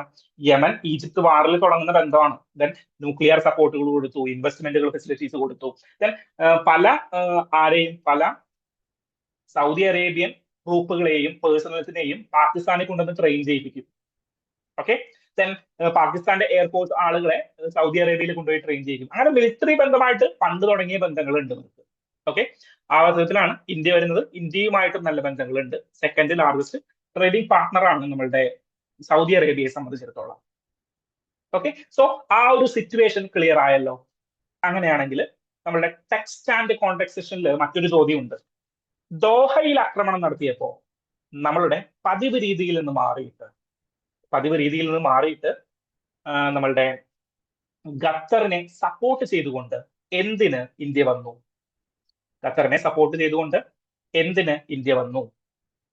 വൈ ഡിഡ് ഇന്ത്യ കണ്ടം ദോഹ സ്ട്രൈക്ക്? നോർമലി ഇറാനിൽ സ്ട്രൈക്ക് ചെയ്തിട്ടുണ്ടായിരുന്നു ആര്? നമ്മളുടെ ഇസ്രായേലും US പട്ടാളവും കൂടിയിട്ട് ന്യൂക്ലിയർ ഏരിയാസിലെല്ലാം സ്ട്രൈക്ക് ചെയ്തിട്ടുണ്ടായിരുന്നു. ഇത്ര വലിയ കണ്ടെന്നൊന്നും നമ്മൾ പറഞ്ഞിട്ടില്ല, അല്ലെങ്കിൽ ഇത്ര വലിയ വാക്കുകളൊന്നും നമ്മൾ എക്സിലോ മോദിജിയുടെ പ്രസംഗത്തിലോ ഒന്നും പറഞ്ഞിട്ടില്ല. Then why Doha, why Qatar? Because ഖത്തറുമായിട്ട് നമുക്ക് അടുത്ത ബന്ധമാണുള്ളത്. അത്രയും അടുത്ത ബന്ധങ്ങളാണുള്ളത്. മിഡിൽ ഈസ്റ്റുമായിട്ടും നമുക്ക് അടുത്ത ബന്ധങ്ങളാണുള്ളത്. ഇപ്പോൾ Saudi Arabia, Qatar, Kuwait, Bahrain, ഈ കൺട്രികളെല്ലാമായിട്ട് നമുക്ക് അടുത്ത ബന്ധങ്ങളാണുള്ളത്. ലാർജസ്റ്റ് ട്രേഡിംഗ് പാർട്ണർ ഉൾപ്പെടെ ഇവിടെയുണ്ട്. അതായത് യുണൈറ്റഡ് അറബ് എമിറേറ്റ്സും സൗദി അറേബ്യയും ഉൾപ്പെടെ ഇവിടെ ഉണ്ട്. സോ ഈ മേഖലയിൽ പെട്ടെന്ന് ഫ്രജൈൽ ആയിട്ടുള്ള ഒരു മേഖലയാണ്. കാരണം എന്താണ്? കൾച്ചറൽ ഡിഫറൻസസ് ഉണ്ട്. വേണമെങ്കിൽ ഏറ്റവും പെട്ടെന്ന് പാകിസ്ഥാനോട് അടുക്കാനായിട്ടുള്ള ഒരു കൺട്രിയാണ്. പക്ഷേ അതിന് അനുമതി നമ്മൾ കൊടുക്കരുത്, അല്ലെങ്കിൽ അതിന് ഒരു സിറ്റുവേഷൻ നമ്മൾ ക്രിയേറ്റ് ചെയ്തെടുക്കരുത്. സോ സോവർണിറ്റിയുടെ ബേസിൽ, അതായത് ദോഹയിൽ കയറി അറ്റാക്ക് ചെയ്തത് സോവർണിറ്റിയുടെ ബേസിസിലാണെന്ന് പറഞ്ഞിട്ട് നമ്മൾ നിശിതമായിട്ട് ആരെ വിമർശിച്ചു? ഇസ്രായേലിനെ വിമർശിച്ചു. നിങ്ങൾ സോവർണിറ്റിയിൽ കയറി കളിക്കേണ്ട കാര്യമൊന്നുമില്ല. ദോഹയുടെ സോവർണിറ്റി എന്ന് പറഞ്ഞു കഴിഞ്ഞാൽ എന്താണ്? അവരുടെ മാത്രം പരമാധികാരമാണ്. അല്ലെങ്കിൽ നമ്മുടെ ഖത്തറിന്റെ സോവർണിറ്റി എന്ന് പറഞ്ഞു കഴിഞ്ഞാൽ അവരുടെ മാത്രം പരമാധികാരമാണ് എന്ന് മോദിജി പറയുകയുണ്ടായി. മോദിജി എനിക്ക് തോന്നുന്നു ഖത്തർ അമീനെ വിളിക്കുകയും കൂടി ചെയ്തിട്ടുണ്ടായിരുന്നു. ഓക്കെ, സോ അത്രയും ഇമ്പോർട്ടന്റ് ആയിട്ടുള്ള ഒരു ഡിസ്കഷൻ, ഒരു റിലേഷൻ ആണ് ഇവിടെ. കാരണം മിഡിൽ ഈസ്റ്റ് പെട്ടെന്ന് ഒരു ദിവസം ഇന്ത്യയിൽ നിന്ന് അകന്നു പോയി കഴിഞ്ഞാൽ പിന്നെ തിരിച്ചു വരാനായിട്ട് പാടാണ്. ഓക്കെ, സോ അവിടെയുള്ള റിലേഷൻ, ഫോർ എക്സാമ്പിൾ യമനായിട്ട് നമുക്ക് വലിയ കണക്ഷനുകളില്ല. ദെൻ എന്താണ്, സൗദി അറേബ്യ ആയിട്ട് നല്ല കണക്ഷനുകളുണ്ട്, ഒമാനായിട്ട് നല്ല കണക്ഷനുകളുണ്ട്, UAE ആയിട്ട് നല്ല കണക്ഷനുകളുണ്ട്. സോ ഒരു കണക്ഷൻ ക്രിയേറ്റ് ചെയ്തെടുക്കുക എന്ന് പറഞ്ഞു കഴിഞ്ഞാൽ വലിയ പാടുള്ള കാര്യമാണ്. സോ അതുകൊണ്ടാണ് നമ്മൾ ഇങ്ങനെ ഇവരെ നിലനിർത്തി പോകുന്നത്. മനസ്സിലായോ? സോ ഇന്റർനാഷണൽ റിലേഷനിൽ, നമ്മളുടെ ജിയോ പൊളിറ്റിക്സിൽ എന്തുകൊണ്ടാണ് ഈ മിഡിൽ ഈസ്റ്റ് പ്രാധാന്യമാകുന്നത് എന്ന് മനസ്സിലായെങ്കിൽ നമുക്ക് നെക്സ്റ്റ് ആർട്ടിക്കിളിലേക്ക് പോകണം. Next article is related to rethinking poverty in India. അതായത് equalising primary food consumption in India എന്ന് പറഞ്ഞ ഒരു ഓപ്പൺ എഡിറ്റോറിയലുമായി ബന്ധപ്പെട്ടിട്ടാണ് ഈ ഒരു ന്യൂസ് വന്നിരിക്കുന്നത്. ഈ ന്യൂസിന് ആധാരമായിട്ടുള്ള കാര്യം നമ്മൾ പഠിച്ചിട്ടുണ്ട്. എങ്ങനെയാണ് ഇന്ത്യയിലെ പോവർട്ടി എസ്റ്റിമേറ്റ് ചെയ്യുന്നത്? ഓർക്കുന്നുണ്ടോ? ദാദാഭായ് നവറോജിയുടെ കാര്യം മുതൽ നമ്മൾ ഇവിടെ രംഗരാജൻ കമ്മിറ്റി എന്ന് പറയുന്ന ഒരു കമ്മിറ്റിയുടെ കാര്യം വരെ നമ്മൾ പഠിച്ചിട്ടുണ്ടായിരുന്നു. ഏത് രംഗരാജൻ, ഏത് കമ്മിറ്റി? അലാങ്ക് കമ്മിറ്റി, ടെണ്ടുൽക്കർ കമ്മിറ്റി, സച്ചിൻ ടെണ്ടുൽക്കറിനെ നമ്മൾ ഓർക്കുന്നുണ്ട്. സോ വേറെ ഏതോ ഒരു ടെണ്ടുൽക്കർ കമ്മിറ്റിയെ കുറിച്ചൊക്കെ നമ്മൾ എവിടെയൊക്കെയോ പഠിച്ചിട്ടുണ്ടായിരുന്നു. ഇപ്പോ 2 മാസമായിട്ടുണ്ടാവും അത് പഠിച്ചിട്ട്. ഇന്ന് ജൂലൈ 19 ഇന്ന് ജൂലൈ 19. അപ്പൊ നമ്മൾ ഈ ഒരു വിഷയം പഠിച്ചിട്ട് 2 മാസമാകുന്നു. നമ്മളുടെ ജൂലൈ 19 നമ്മൾ ആ ഒരു ഡിസ്കഷൻ കണ്ടക്ട് ചെയ്തിട്ടുണ്ടായിരുന്നു. ഓർക്കുന്നുണ്ടോ? ഈ ഒരു വാർത്ത ഓർക്കുന്നുണ്ടോ? നോക്കി, വീണ്ടും സ്റ്റെപ്പായോ? ഒരു സെക്കൻഡ്. ഈ ഒരു വാർത്ത ഓർക്കുന്നുണ്ടോ? Indian inequality and world bank claims. World ബാങ്കിന്റെ ഒരു റിപ്പോർട്ട് പ്രകാരം എന്താ വന്നേ? ഇന്ത്യയില് എക്സ്ട്രീംലി പുവർ ആയിട്ടുള്ള ആളുകളുടെ എണ്ണം കുറഞ്ഞിരിക്കുന്നു. ഇന്ത്യക്കാർ അതിശയപ്പെട്ടു പോയി. ഞങ്ങൾ എക്സ്ട്രീംലി പുവർ അല്ല ഇനി എന്നുള്ള രീതിയിൽ അതിശയപ്പെട്ടു പോയി. സോ ആ ഒരു ഡിസ്കഷന്റെ അടിസ്ഥാനത്തിലാണ് നമ്മൾ പോവർട്ടി എസ്റ്റിമേഷനുമായി ബന്ധപ്പെട്ടുള്ള ഡിസ്കഷൻ വന്നത്. ഇവിടെയും അത് തന്നെയാണ് ഡിസ്കസ് ചെയ്യപ്പെടുന്നത്. എന്താണ് ഇവിടെ ഡിസ്കസ് ചെയ്യപ്പെടുന്നത്? അതായത് വേൾഡ് ബാങ്കിന്റെ എസ്റ്റിമേറ്റ് പ്രകാരം എന്താണ്, എക്സ്ട്രീംലി പുവർ എന്ന് പറയുന്ന ഒരു കാറ്റഗറിയിൽ നിന്ന് ഇന്ത്യയെ മുക്തമായി കൊണ്ടിരിക്കുകയാണ്. ഇനി ഏകദേശം 2.3% ആളുകൾ മാത്രമേ എന്തുള്ളൂ, എക്സ്ട്രീംലി പുവർ എന്ന് പറയുന്ന ഒരു കാറ്റഗറിയിലുള്ളൂ. ഏകദേശം 5% താഴെ ആളുകൾ മാത്രമാണ്. 2008, 2009 കാലഘട്ടങ്ങളിലൊക്കെ 20% അടുത്തുണ്ടായിരുന്ന എക്സ്ട്രീംലി പുവർ കമ്മ്യൂണിറ്റിയാണ് ഇപ്പോ എന്ത് വന്നിരിക്കുന്നത്, 2% ചുരുങ്ങിയിരിക്കുന്നത്. സോ നമ്മളുടെ എന്താണ് പബ്ലിക് ഡിസ്ട്രിബ്യൂഷൻ സിസ്റ്റത്തിന്റെ പ്രവർത്തനവും then poverty alleviation പ്രോഗ്രാമുകളുടെയും social welfare സ്കീമുകളുടെ എല്ലാം കൃത്യമായിട്ടുള്ള പ്രവർത്തനമാണ് ഇവിടെ നടന്നുകൊണ്ട് പോയിരുന്നത്. സോ ആ അവസരത്തിൽ ഈ വേൾഡ് ബാങ്ക് കാൽക്കുലേറ്റ് ചെയ്യുന്നതിൽ എന്തോ മിസ്റ്റേക്ക് ഉണ്ട് എന്നുള്ളതായിരുന്നു ആ സമയത്ത്. ഏപ്രിലാണ് ഇങ്ങനൊരു ഡാറ്റ വന്നത്. സോ ആ സമയത്ത് എന്തോ ഒരു മിസ്റ്റേക്ക് ഉണ്ട് എന്നുള്ളതായിരുന്നു അവിടുത്തെ ചർച്ചാ വിഷയം, അല്ലെങ്കിൽ പ്രതിപക്ഷമൊക്കെ ഉന്നയിച്ച ഒരു ചർച്ചാ വിഷയം. പക്ഷേ ജൂലൈ 19 2 മാസം മുന്നേ ഉള്ള ആർട്ടിക്കിളിൽ നമ്മൾ എന്ത് പഠിച്ചു? ഇങ്ങനെ ഡിസ്ക്രിപ്പൻസീസ് ഉണ്ടായി കഴിഞ്ഞാലും നമ്മളുടെ പോവർട്ടി അല്ലെങ്കിൽ ഇന്ത്യയുടെ പോവർട്ടി കുറഞ്ഞിട്ടുണ്ട് എന്നൊരു ഉദ്ദേശം നമ്മൾ പഠിച്ചു, അല്ലെങ്കിൽ അങ്ങനെ ഒരു പേഴ്സ്പെക്റ്റീവ് നമ്മൾ പഠിച്ചു. ഇത് കൂടാണ്ട് നമ്മൾ എന്തുകൂടി അവിടെ പഠിച്ചു? എങ്ങനെയാണ് പോവർട്ടിയെ എസ്റ്റിമേറ്റ് ചെയ്തിരുന്നത് ഇന്ത്യയിൽ എന്നുള്ള നമ്മളുടെ സ്റ്റാറ്റിക് പോർഷനിലെ, എക്കോണമിയിലെ സ്റ്റാറ്റിക് പോർഷനിലെ ഒരു കാര്യം കൂടി പഠിച്ചു. ഓക്കെ, സോ ആ ഒരു സ്റ്റാറ്റിക് പോർഷൻ ഒന്ന് റിവൈസ് ചെയ്തിട്ട് നമുക്ക് നമ്മളുടെ ഇന്നത്തെ ആർട്ടിക്കിളിലേക്ക് വരാം. സ്റ്റാറ്റിക് പോർഷനിൽ എന്താ പറയുന്നത്? എങ്ങനെയാണ് നമ്മളുടെ പോവർട്ടി എസ്റ്റിമേറ്റ് ചെയ്യുന്നത്? ആരാണ് ദരിദ്രർ എന്ന് കണ്ടുപിടിക്കുന്നു? ഓർക്കുന്നുണ്ടോ ഈ ഡിസ്കഷൻ? നിങ്ങൾക്ക് ഈ ഡിസ്കഷനിൽ എന്തെങ്കിലും ഒരു സംശയം വരുന്നുണ്ടെങ്കിൽ ജൂലൈ 19 ന്യൂസ് നമ്മളുടെ യൂട്യൂബ് ചാനലിൽ തന്നെയുണ്ട്. ജൂലൈ 19 ന്യൂസിലേക്ക് പോയി കഴിഞ്ഞാൽ നിങ്ങൾക്ക് ഡീറ്റെയിൽ ആയിട്ടൊരു ഡിസ്കഷൻ കാണാൻ സാധിക്കും. ഒരു 30-40 മിനിറ്റ് എടുത്ത് ഞാനത് എക്സ്പ്ലെയിൻ ചെയ്തിട്ടുണ്ട്. ഓക്കെ, സോ ആരാണ് പുവർ? അതായത് ആരെയാണ് നമ്മളുടെ ദരിദ്രരായിട്ട് നമ്മൾ കണക്കാക്കേണ്ടത്? അതിന് കൃത്യമായിട്ടൊരു പ്ലാൻ ഉണ്ടോ? ആരാണ് ദരിദ്രർ? ദരിദ്രർ എന്ന് പറഞ്ഞു കഴിഞ്ഞാൽ ഭക്ഷണം വാങ്ങാൻ പൈസ ഇല്ലാത്തവരാണല്ലോ ദരിദ്രർ. പൈസ ഇല്ലാത്തവരാണോ ദരിദ്രർ? സോ ആ ഒരു ചോദ്യം പണ്ട് തുടങ്ങി നിലനിൽക്കുന്ന കാര്യങ്ങളാണ്. ദാദാഭായ് നവറോജിയുടെ കാലഘട്ടത്തിൽ തുടങ്ങി ഇങ്ങനെ നിലനിൽക്കുന്ന കാര്യങ്ങളാണ്. ദാദാഭായ് നവറോജി ഒരു പോവർട്ടി എസ്റ്റിമേഷൻ വെച്ചു. ഇത്ര രൂപയിൽ താഴെ, 25 രൂപയിൽ താഴെയാണ് വാർഷിക വരുമാനമെങ്കിൽ നിങ്ങൾ പുവറാണ് എന്ന് വെച്ചു. അതിനുശേഷം പല കമ്മിറ്റി, ബോംബെ പ്ലാൻ വന്നു. അങ്ങനെ ഡിഫറെന്റ് പ്ലാനുകൾ വന്നിട്ടുണ്ടായിരുന്നു. മേജർ ഇമ്പോർട്ടന്റ് സെക്ഷൻ നടക്കുന്നത് നമ്മളുടെ ഇൻഡിപെൻഡൻസിന് ശേഷമാണ്. ഓക്കെ, ഇൻഡിപെൻഡൻസിന് ശേഷം 1962 പ്ലാനിംഗ് കമ്മീഷൻ ഒരു പോവർട്ടി എസ്റ്റിമേഷൻ വെച്ചു. അതിനുശേഷം Dandekar and Rath committee, famously known as the Dandekar കമ്മിറ്റിയാണ് പോവർട്ടിയെ കൃത്യമായിട്ടും സയന്റിഫിക് ആയിട്ടും എസ്റ്റിമേറ്റ് ചെയ്യുന്നത്. ആരാണ്? ഡണ്ടേഗാർ കമ്മിറ്റി. ഡണ്ടേഗാർ കമ്മിറ്റി എന്താ ചെയ്തത്? ഡണ്ടേഗാർ കമ്മിറ്റി പറഞ്ഞു, ഞങ്ങള് പോവർട്ടി ലൈൻ വരയ്ക്കും. ഓക്കെ, ഞങ്ങൾ ഒരു പോവർട്ടി ലൈൻ വരയ്ക്കും. എങ്ങനെയാണ് ഈ പോവർട്ടി ലൈൻ? പോവർട്ടി ലൈൻ വരയ്ക്കുന്നത് കലോറിയുടെ ബേസിസിലായിരിക്കും. അതായത് ഒരു മനുഷ്യന് എത്ര ഊർജം ഒരു ദിവസത്തേക്ക് വേണം. For example 2250 calorie. അതായത് എനിക്ക് ഒരു ദിവസം പ്രവർത്തിക്കണമെങ്കിൽ 2000 കലോറിയുടെ അടുത്ത് വേണം. ഈ 2000 കലോറി ഊർജം എന്റെ ശരീരത്തിലേക്ക് എത്തണമെങ്കിൽ എനിക്ക് എത്ര രൂപ സ്പെൻഡ് ചെയ്യണം? അതായത് ഉരുളക്കിഴങ്ങ് വാങ്ങും, അരി വാങ്ങും, പച്ചക്കറി വാങ്ങും. ഇതെല്ലാം വാങ്ങിച്ചു കഴിഞ്ഞാൽ മാത്രമാണ് എനിക്ക് എന്ത് കിട്ടുക? ഊർജം കിട്ടുക, അല്ലെ? കലോറീസ് കിട്ടുക. ഈ കലോറീസിന് വേണ്ടിയിട്ട് ഞാൻ സ്പെൻഡ് ചെയ്യുന്ന ഫുഡ് എക്സ്പെൻസുകൾ. സോ എക്സ്പെൻഡിച്ചറിന്റെ ബേസിസിൽ ഞാൻ എന്ത് ചെയ്തു? ഞാൻ ഒരു പോവർട്ടി ലൈൻ വരച്ചു. അപ്പൊ ഞാൻ ആരാണ്? ഡണ്ടേഗാർ. സോ ഡണ്ടേഗാർ 1971 ഡണ്ടേഗാർ കമ്മിറ്റി എന്ത് പറഞ്ഞു? എക്സ്പെൻഡിച്ചറിന്റെ ബേസിസിൽ ഞാൻ എന്ത് ചെയ്യണം? പോവർട്ടി ലൈൻ വരയ്ക്കണം. 2250 കലോറി മൂല്യമുള്ള, കലോറിയുള്ള ഭക്ഷണം വാങ്ങാൻ കെൽപ്പില്ലാത്തവനെ ബിലോ പോവർട്ടി ലൈൻ ആയിട്ടും 2250 പോവർട്ടി അല്ലെങ്കിൽ 2250 കലോറി കൂടുതൽ വാങ്ങാൻ കഴിവുള്ളവനെ എന്തായിട്ടും above poverty line, APL, BPL. So ഈ പോവർട്ടി ലൈൻ വരയ്ക്കുന്നത് എന്തിന്റെ അടിസ്ഥാനം? കലോറിയുടെ അടിസ്ഥാനം. ഓക്കെ, ആര് പറഞ്ഞു? ഡണ്ടേഗാർ ആൻഡ് റാത്ത് കമ്മിറ്റി പറഞ്ഞു. ദെൻ അലാംഗ് കമ്മിറ്റി ഇൻട്രൊഡ്യൂസ് ചെയ്തിട്ടുണ്ടായിരുന്നു 1979. അലാംഗ് കമ്മിറ്റി എന്താ ചെയ്തതെന്ന് വെച്ച് കഴിഞ്ഞാല് അർബനിന് വേണ്ടിയിട്ടും റൂറലിന് വേണ്ടിയിട്ടും സെപ്പറേറ്റ് പോവർട്ടി ലൈൻ പറഞ്ഞു. ഡണ്ടേഗാറിനോട് പറഞ്ഞു, നിങ്ങൾ ചെയ്തത് ശരിയാണ്, നമ്മളുടെ എന്തിന്റെ ബേസിസിൽ? കൺസപ്ഷൻ എക്സ്പെൻഡിച്ചറിന്റെ ബേസിസിൽ നിങ്ങൾ പോവർട്ടി ലൈൻ വരച്ചത് ശരിയാണ്. പക്ഷേ എല്ലാവർക്കും ഒരു പോവർട്ടി ലൈൻ പോരാ. പകരം എന്ത് ചെയ്യണം? അർബനിനും റൂറലിനും സെപ്പറേറ്റ് പോവർട്ടി ലൈൻ വേണം. ലക്ഡാവാല കമ്മിറ്റി പറഞ്ഞത് ഇൻഫ്ലേഷൻസ് അഡ്ജസ്റ്റ് ചെയ്യണം. അതായത് ഒരു വർഷം നിങ്ങൾ ഫുഡിന്റെ ഇൻഫ്ലേഷൻ കൂടിയിട്ടുണ്ടാകാം, rise in general price level. Then വേറെ എന്തൊക്കെ ഇൻഫ്ലേഷനുകൾ വന്നിട്ടുണ്ടാവും? ഈ ഇൻഫ്ലേഷനുകളെ അഡ്ജസ്റ്റ് ചെയ്യണം. ദെൻ ജിയോഗ്രഫിക്ക് അനുസരിച്ചിട്ട്, ലൊക്കേഷനുകൾക്ക് അനുസരിച്ചിട്ട് എന്ത് മാറുന്നുണ്ട്? പോവർട്ടി ലൈൻ മാറുന്നുണ്ട്. കേരളത്തില് ചിലപ്പോൾ കൂടുതൽ ആക്സസ് ഉണ്ടാകാം, ബീഹാറിൽ അത്രയും ആക്സസ് ഉണ്ടാവില്ല ചിലപ്പോൾ ഫുഡിന് വേണ്ടിയിട്ട്, അല്ലെങ്കിൽ സോഷ്യൽ സെക്യൂരിറ്റി കുറവായിരിക്കാം. അപ്പോ സ്റ്റേറ്റ് സ്പെസിഫിക് ആയിട്ട് നമ്മൾ എന്ത് ചെയ്യണം? സ്റ്റേറ്റ് സ്പെസിഫിക് ആയിട്ട് നമ്മൾ പോവർട്ടി ലൈനുകൾ വരയ്ക്കണം. ഓക്കെ, സോ പോവർട്ടി ലൈൻ എന്ന് പറയുന്ന ഒരു മേജർ ഇംപ്ലിക്കേഷൻ പറഞ്ഞ എവിടെയാണ്?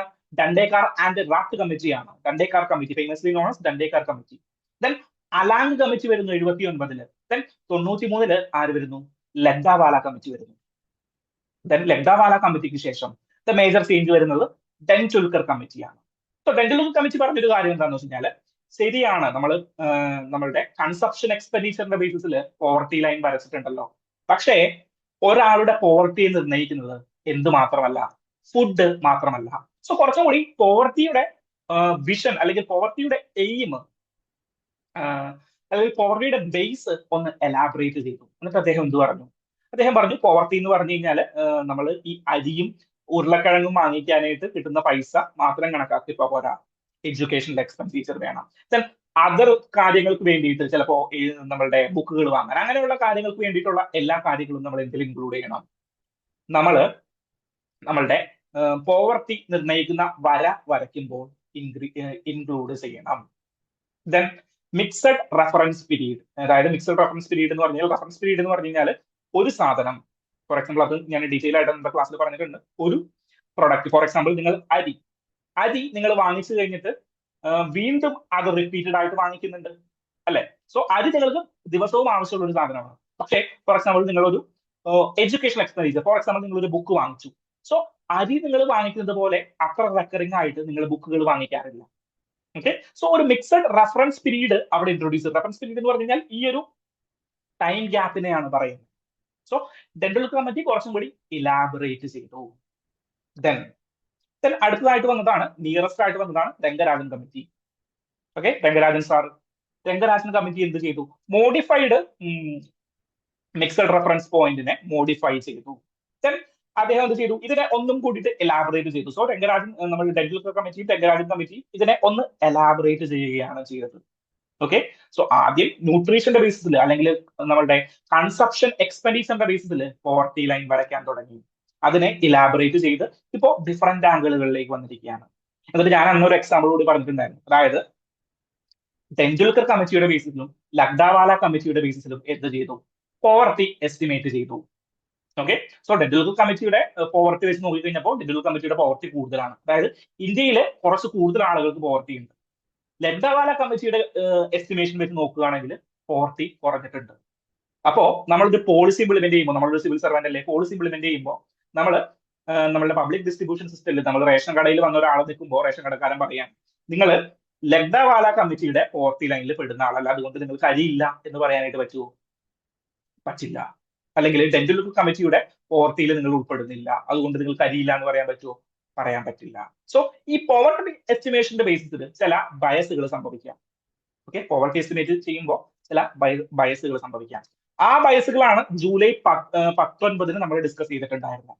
ഓക്കെ, ജൂലൈ 19 ഈ ഡിസ്കഷനിൽ പറഞ്ഞു. അവിടെ അദ്ദേഹം ക്ലെയിം ചെയ്തു, അതായത് നമ്മളുടെ എസ്റ്റിമേറ്റഡ് പോവർട്ടി അല്ലെങ്കിൽ എക്സ്ട്രീം പോവർട്ടി എന്ന് പറയുന്ന ലെവല് ഇന്ത്യയിൽ കുറഞ്ഞു വന്നിട്ടുണ്ട്. അത് സത്യമാണ്. വേൾഡ് ബാങ്കിന്റെ ഡാറ്റ എത്ര തെറ്റാണെന്ന് പറഞ്ഞു കഴിഞ്ഞാലും, അല്ലെങ്കിൽ വേൾഡ് ബാങ്ക് ഉപയോഗിച്ചിരുന്ന സ്റ്റാറ്റിസ്റ്റിക്കൽ ടൂൾസ് എത്ര തെറ്റാണെന്ന് പറഞ്ഞു കഴിഞ്ഞാലും ഈ പോവർട്ടി കുറഞ്ഞു വന്നിട്ടുണ്ട്. സോ അത് ട്രൂത്ത് തന്നെയാണ് കേട്ടോ. ഇന്ത്യയുടെ പോവർട്ടി കുറഞ്ഞു വന്നിട്ടുണ്ട്. ദെൻ ഇവിടെ എന്താ പറയുന്നത്? ഇവിടെയും ഈ വേൾഡ് ബാങ്കിന്റെ എസ്റ്റിമേഷൻ എത്രത്തോളം പ്രാവർത്തികമാണ് അല്ലെങ്കിൽ എത്രത്തോളം എഫക്റ്റീവ് ആണ് എന്നുള്ളതാണ് ഇവിടെ ആദ്യത്തെ പാരഗ്രാഫിൽ ഡിസ്കസ് ചെയ്തത്. ദെൻ അദ്ദേഹം പുതിയൊരു സിസ്റ്റം ഇൻട്രൊഡ്യൂസ് ചെയ്തു, താളി മീൽ സിസ്റ്റം. ഓക്കെ, താളി മീൽ എന്ന് പറഞ്ഞാൽ എന്താണ്? അരി, മറ്റേ ഒരു സൗത്ത് ഇന്ത്യൻ മീലാണ് അല്ലെങ്കിൽ ഒരു സൗത്ത് ഏഷ്യൻ മീലിനെയാണ് ഈ താളി മീൽ എന്ന് പറയുന്നത്. അതിൽ ഒരുപാട് വിഭവങ്ങൾ ഉണ്ടാവും, വെജിറ്റബിൾസ് ഉണ്ടാവും. സോ അതൊരു മിക്സഡ് പ്രപ്പോർഷൻ എന്താണ്? മീലാണ്. ദെൻ അദ്ദേഹം ഒരു കാര്യം കൂടി ഇൻട്രൊഡ്യൂസ് ചെയ്തു, താളി മീൽ വാങ്ങിക്കാനായിട്ട് ഒരു ഇൻഡിവിജ്വലിന് 30 രൂപ ചിലവാകും. ഓക്കെ, ഒരു ഇൻഡിവിജ്വലിന് 30 രൂപ ചിലവാകും. സോ ന്യൂട്രീഷൻ, ഒരാൾക്ക് ന്യൂട്രീഷൻ കിട്ടണമെങ്കിൽ എന്താണ്? 30 രൂപ ഒരു താളി മീൽ കിട്ടണമെങ്കിൽ, താളി മീലിന്റെ ബേസിസിലാണ്, പോവർട്ടി ലൈനിന്റെ ബേസിസിലല്ല ഈ ഒരു പെർട്ടിക്കുലർ. ഇതൊരു ഇൻഡിവിജ്വൽ ഡാറ്റയാണ്. വിച്ച് മീൻസ് പുള്ളിയുടെ ഒരു പെർസ്പെക്റ്റീവ് പറഞ്ഞു എന്നുള്ളൂ, പുള്ളിയുടെ അല്ലെങ്കിൽ പുള്ളിയുടെ അക്കാഡമിയുടെ ഒരു പെർസ്പെക്റ്റീവ് പറയുന്നുള്ളൂ ഈ താളി മീൽ സിസ്റ്റം. സോ ആ ഒരു ഡാറ്റ കിട്ടാനായിട്ട് അല്ലെങ്കിൽ ആ ഒരു താളി മീൽ വാങ്ങിക്കാനായിട്ട് 30 രൂപ ചിലവാകും. ആ 30 രൂപയില്ലാതെ ആരായി? പൂറായി. ഓക്കെ, ദെൻ സെക്കൻഡ് സ്റ്റേജിലേക്ക് പോയി. സെക്കൻഡ് സ്റ്റേജിലേക്ക് ഇദ്ദേഹം പറഞ്ഞ എന്താണെന്ന് വെച്ചാൽ, ഇന്ത്യയുടെ പബ്ലിക് ഡിസ്ട്രിബ്യൂഷൻ സിസ്റ്റം എങ്ങനെ ചേഞ്ച് ചെയ്യും? ഇന്ത്യയുടെ പബ്ലിക് ഡിസ്ട്രിബ്യൂഷൻ സിസ്റ്റം എങ്ങനെ ചേഞ്ച് ചെയ്യും. സോ ഇന്ത്യയുടെ പബ്ലിക് ഡിസ്ട്രിബ്യൂഷൻ സിസ്റ്റം ഇദ്ദേഹം പറയുന്നത് നമ്മൾ വീറ്റിലും സിറിൽസിലും, അതായത് വീറ്റ് റൈസ് അടക്കമുള്ള കാര്യങ്ങളിൽ നമ്മൾ ഒപ്റ്റിമം അഡ്രസ് ചെയ്തു. അതായത് നമ്മളുടെ പോവർട്ടി ഇറാഡിക്കേറ്റ് ചെയ്യുക എന്നുള്ള ലക്ഷ്യം വീറ്റിന്റെ കാര്യത്തിലും റൈസിന്റെ കാര്യത്തിലും എന്ത് ചെയ്തു, നമ്മൾ അച്ചീവ് ചെയ്തിരിക്കുകയാണ്. ഓക്കെ, സോ വീറ്റിന്റെ കാര്യത്തിലും റൈസിന്റെ കാര്യത്തിലും നമ്മൾ അച്ചീവ് ചെയ്തിരിക്കുകയാണ്. സോ ഇതിനെ കൊണ്ട് ചെയ്യാൻ പറ്റുന്ന കാര്യങ്ങളെല്ലാം ഇത് ചെയ്തിട്ടുണ്ട്. അതായത് സാധാരണ ജനങ്ങളിലേക്ക് വീറ്റും റൈസും എത്തിക്കാനായിട്ട് സാധിച്ചു. ദെൻ മുകളിലുള്ള ആളുകൾക്ക് വീറ്റും റൈസും പൈസ കൊടുത്ത് വാങ്ങിക്കാനായിട്ടുള്ള സങ്കല്പവും അല്ലെങ്കിൽ അതിനുള്ള ഫുഡ് സെക്യൂരിറ്റിയും നമ്മൾ ക്രിയേറ്റ് ചെയ്തു. ഇനി നമ്മൾ ചെയ്യേണ്ടത് പൾസസ്, ന്യൂട്രീഷൻസ് പ്രൊവൈഡ് ചെയ്യുന്ന പൾസസ്, ധാന്യങ്ങൾ, മില്ലറ്റുകൾ, ഇങ്ങനെയുള്ള കാര്യങ്ങളെല്ലാം പബ്ലിക് ഡിസ്ട്രിബ്യൂഷൻ സിസ്റ്റത്തിലൂടെ പ്രൊവൈഡ് ചെയ്യുക എന്നുള്ളതാണ്. ഓക്കെ, സോ പബ്ലിക് ഡിസ്ട്രിബ്യൂഷനിലൂടെ എന്ത് ടാർഗറ്റ് ചെയ്യുക, നമ്മളുടെ മില്ലറ്റുകൾ, പൾസസുകൾ, ഇങ്ങനെയുള്ള കാര്യങ്ങളെല്ലാം ടാർഗറ്റ് ചെയ്യുക, അത് സാധാരണക്കാരനിലേക്ക് എത്തുക, ന്യൂട്രീഷൻസ് കൂടുതലായിട്ട് കൊടുക്കുക എന്നുള്ളതാണ് നമ്മളുടെ എന്തിന്റെ ലക്ഷ്യം, നമ്മളുടെ പബ്ലിക് ഡിസ്ട്രിബ്യൂഷൻ സിസ്റ്റമായിട്ട് ലക്ഷ്യമായിട്ട് ഇനി മാറേണ്ടത്. സോ സബ്സിഡീസ് റീസ്ട്രക്ചർ ചെയ്യുക എന്നുള്ളതാണ് ആദ്യം പറയുന്നത്. Then shift focus to pulses, പൾസസിലേക്ക് ഫോക്കസ് കൊടുക്കുക. ഈ സബ്സിഡീസ് റീസ്ട്രക്ചർ ചെയ്യുക എന്ന് പറഞ്ഞു കഴിഞ്ഞാൽ ഇന്ത്യയിൽ ഈ എക്സ്ട്രീം പുവർ എന്ന് പറയുന്ന ആളുകൾ കുറഞ്ഞിട്ടുണ്ട്. സോ നമ്മൾ 20% പുവർ ഉണ്ടായിരുന്ന സ്ഥലത്തും 2% പുവർ ഉള്ള സ്ഥലത്തും നമ്മൾ ഒരേ സബ്സിഡി തന്നെയാണ് കൊടുക്കുന്നത്. സോ എന്താണ് നമ്മളുടെ 90-95% ലിമിറ്റിലേക്ക് വരുന്നത്. 90-95% എന്ന് പറയുമ്പോൾ ഒരു മിഡിൽ ഇൻകം ആളുകളാണ്. അതായത് 5% പുവറിനേക്കാളും കൂടുതലുള്ള ആളുകളെയാണ് 90-95% കാറ്റഗറി എന്ന് പറയുന്നത്. ഓക്കെ, സോ അങ്ങനെയുള്ള ആളുകളെ വെച്ച് നോക്കുമ്പോൾ, അതായത് ഹൈ എൻഡ് ആളുകൾ എന്ന് പറഞ്ഞാൽ മിഡിൽ ഇൻകം, എക്സ്ട്രീം പുവർ അല്ലാത്ത ആളുകളെയും വെച്ച് നോക്കുമ്പോൾ അവരുടെ ധാന്യത്തിലുള്ള ഇക്വാലിറ്റി ഏകദേശം ഉറപ്പിച്ചു കഴിഞ്ഞു. അതായത് സിറിൽസിലും നമ്മുടെ അരി, ഗോതമ്പ്, അങ്ങനെയുള്ള കാര്യങ്ങളിലുള്ള ഒരു ഇക്വാലിറ്റി ഏകദേശം ഉറപ്പിച്ചു കഴിഞ്ഞു. ഇനി നമ്മൾ ചെയ്യേണ്ടത് എന്തിലാണ്? പൾസസ്, മില്ലറ്റ്, ഇങ്ങനെയുള്ള കാര്യങ്ങളിലേക്കാണ് നമ്മൾ ഫോക്കസ് ചെയ്യേണ്ടത്. അതിന് നമുക്ക് സിറിൽസിന്റെ സബ്സിഡി അല്ലെങ്കിൽ സിറിയൽസിന്റെ സബ്സിഡി നമുക്ക് ട്രിം ചെയ്യാം, അല്ലെങ്കിൽ ട്രിം ചെയ്യാം മീൻസ് വെട്ടിച്ചുരുക്കാം, അല്ലെങ്കിൽ എന്തെങ്കിലും മോഡിഫൈ ചെയ്യാം എന്നാണ് ഇദ്ദേഹം പറയുന്നത്. സോ ഓക്കെ ആയി ഇന്നത്തെ ഡിസ്കഷൻ. സോ ന്യൂട്രീഷൻ എങ്ങനെയാണ് ഐഡന്റിഫൈ ചെയ്യുന്നത്, അല്ലെങ്കിൽ പോവർട്ടി എങ്ങനെയാണ് എസ്റ്റിമേറ്റ് ചെയ്യുന്നത്, ദെൻ അതുമായി ബന്ധപ്പെട്ട് PD സിസ്റ്റം എങ്ങനെയാണ് വർക്ക് ചെയ്യുന്നത് എന്നുള്ളതെല്ലാം നമ്മൾ ഒന്ന് ബ്രീഫ് ആയിട്ട് നോക്കി. ഓക്കെ, സോ ആ ഡിസ്കഷൻ മനസ്സിലായെന്ന് വിചാരിക്കുന്നു. അങ്ങനെയാണെങ്കിൽ നമുക്കൊരു നെക്സ്റ്റ് ഒരു ഡിസ്കഷനിലേക്ക് പോകണം. ഫെഡറൽ റിസർവ്, US-ന്റെ ഫെഡറൽ റിസർവ്, ഇത് ഇന്ത്യൻ എക്സ്പ്രസിന്റെ ആർട്ടിക്കിൾ ആണ്, എഡിറ്റോറിയൽ ആണ്, ചെറിയൊരു എഡിറ്റോറിയൽ ആണ്. ഫെഡറൽ റിസർവ് കുറച്ചിരിക്കുകയാണ്. ഫെഡറൽ റിസർവ് എന്ന് പറഞ്ഞാൽ എന്താണ്? ഇന്ത്യയുടെ റിസർവ് കാര്യങ്ങളെല്ലാം നിയന്ത്രിക്കുന്നത് റിസർവ് ബാങ്ക് ഓഫ് ഇന്ത്യയാണ്, അല്ലെ? അതുപോലെ നമ്മളുടെ USA-യുടെ റിസർവ് കാര്യങ്ങൾ, അതായത് മൊണറ്ററി പോളിസി തീരുമാനിക്കുന്നത് ആരാണ്? അവിടത്തെ റിസർവ് ബാങ്ക് ആണ്. സോ USA-യുടെ റിസർവ് ബാങ്കിനെയാണ് ഫെഡറൽ റിസർവ് എന്ന് നമ്മൾ അറിയപ്പെടുന്നത്. ഓക്കെ, സോ ഫെഡറൽ റിസർവ് അവരുടെ ബാങ്ക് റേറ്റുകൾ, US central bank has cut the rate after 9 months. 9 മാസത്തിന് ശേഷം US-ന്റെ സെൻട്രൽ ബാങ്കുകൾ റേറ്റ് കട്ട് ചെയ്തിരിക്കുകയാണ്. അപ്പോ US-ന്റെ ഫെഡറൽ റിസർവ് കുറഞ്ഞു കഴിഞ്ഞു കഴിഞ്ഞാൽ ഇന്ത്യക്ക് എന്ത് സംഭവിക്കും? ഇന്ത്യയിൽ ഫോറിൻ ഡയറക്റ്റ് ഇൻവെസ്റ്റ്മെന്റ് കൂടുമോ കുറയുമോ? നിങ്ങൾ എന്ത് തോന്നുന്നു? US-ലെ ഫെഡറൽ റിസർവ് കൂടി കഴിഞ്ഞു കഴിഞ്ഞാൽ ഇന്ത്യയുടെ ഫോറിൻ ഡയറക്റ്റ് ഇൻവെസ്റ്റ്മെന്റ് കൂടുമോ കുറയുമോ? എന്താണ് US ഫെഡറൽ റിസർവും ഇന്ത്യയും തമ്മിലുള്ള ബന്ധം?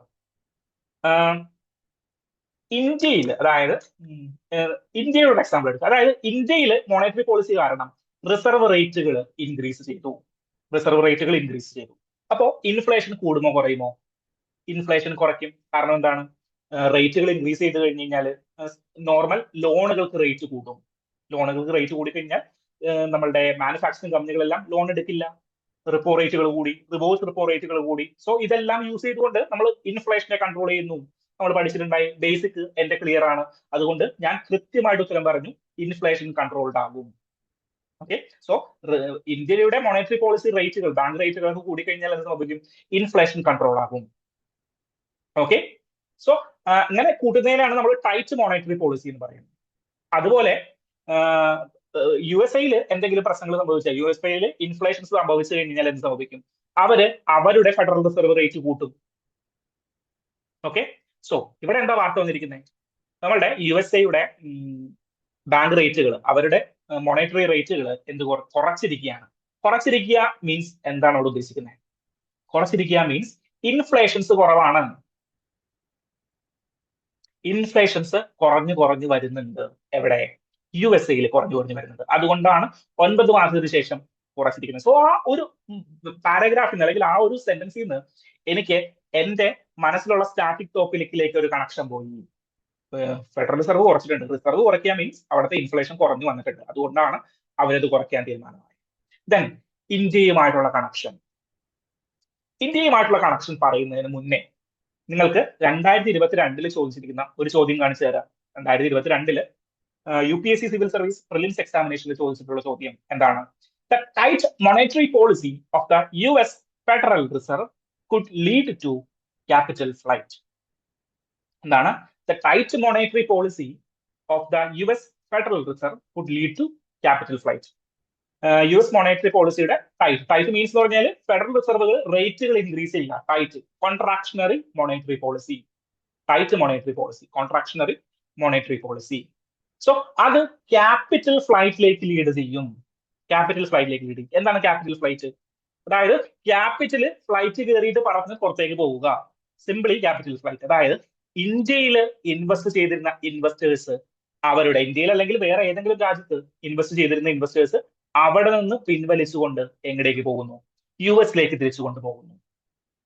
അത് സാധ്യമാകും. അതായത് US മോണിറ്ററി പോളിസീസ് അല്ലെങ്കിൽ ഫെഡറൽ റിസർവ് ഇൻക്രീസ് ചെയ്ത് കഴിഞ്ഞാൽ നിങ്ങളൊന്ന് ചിന്തിച്ചു നോക്കാം. അതായത് US ബിൽ ഗേറ്റ്സ് ഇന്ത്യയിൽ ഇൻവെസ്റ്റ് ചെയ്യാനായിട്ട് വരികയാണ്. ഓക്കെ, ഇന്ത്യയിൽ ഇൻവെസ്റ്റ് ചെയ്യാനായിട്ട് നോക്കുമ്പോൾ അദ്ദേഹം ചിന്തിക്കുകയാണ്, ഇന്ത്യയിൽ ഞാനൊരു ഫാക്ടറി തുടങ്ങി കഴിഞ്ഞു കഴിഞ്ഞാൽ എനിക്ക് നല്ല ചെലവുണ്ട്.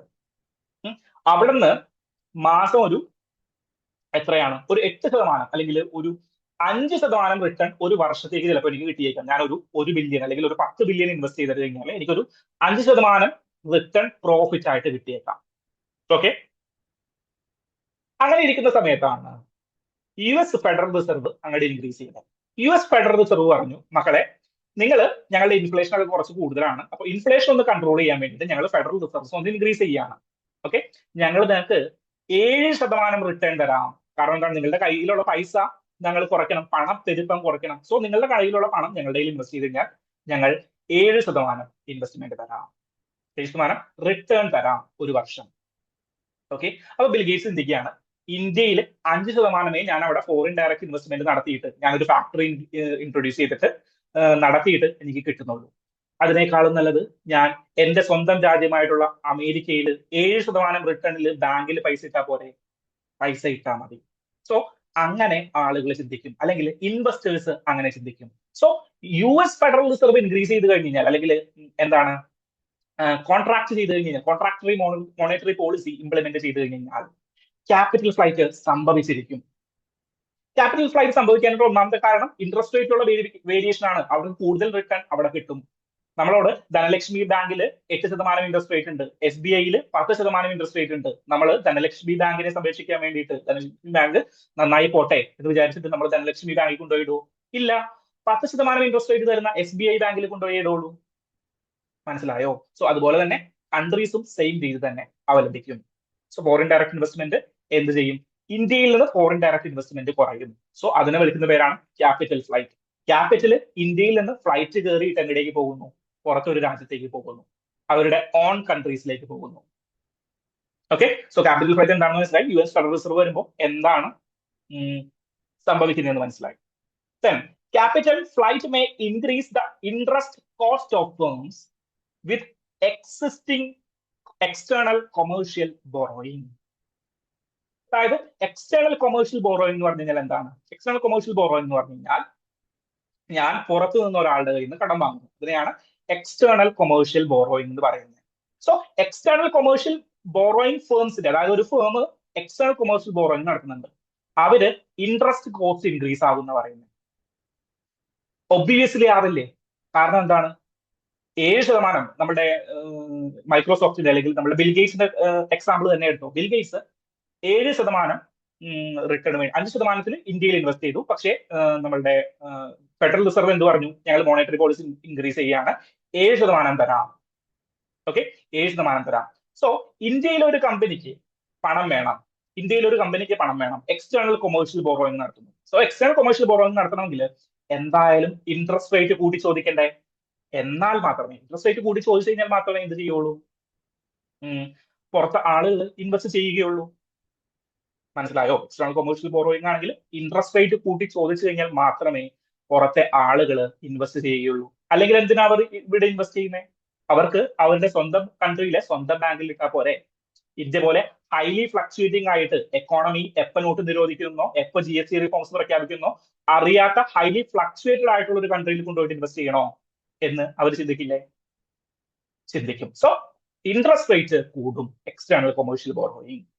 Then devaluation of domestic currencies decreases. Devaluation of domestic currency decreases the currency risk associated with external commercial. അതായത് ഇന്ത്യയിൽ നിന്ന് ക്യാപിറ്റൽ ഫ്ലൈറ്റ് പുറത്തേക്ക് പോയി, അല്ലെങ്കിൽ ക്യാപിറ്റൽ പുറത്തേക്ക് പോയി, അങ്ങനെ പുറത്തേക്ക് പോയി കഴിഞ്ഞാൽ എന്താ സംഭവിക്കുക? ഇന്ത്യൻ കറൻസിയുടെ മൂല്യം കുറയുമോ കൂടുമോ? കുറയുമോ കൂടുമോ? ഓഫ് കോഴ്സ് കുറയും. കാരണം എന്താണ്? ഒരു കറൻസിയുടെ ഡിമാൻഡ് അല്ലെങ്കിൽ വാല്യൂ നിർണ്ണയിക്കുന്നത് എന്താണ്? Demand and supply. പാളയം മാർക്കറ്റിൽ അയിലയുടെ വില തീരുമാനിക്കുന്നത് പോലെ തന്നെയാണ് നമ്മുടെ ഇന്റർനാഷണൽ മാർക്കറ്റിൽ കറൻസിയുടെ വില കൂടുന്നത്. സോ ക്യാപിറ്റൽ ഫ്ലൈറ്റ് കാരണം ക്യാപിറ്റൽ പുറത്തേക്ക് പോവുകയാണ്, which means more are demanding US currencies, അല്ലെങ്കിൽ more are demanding other countries currencies.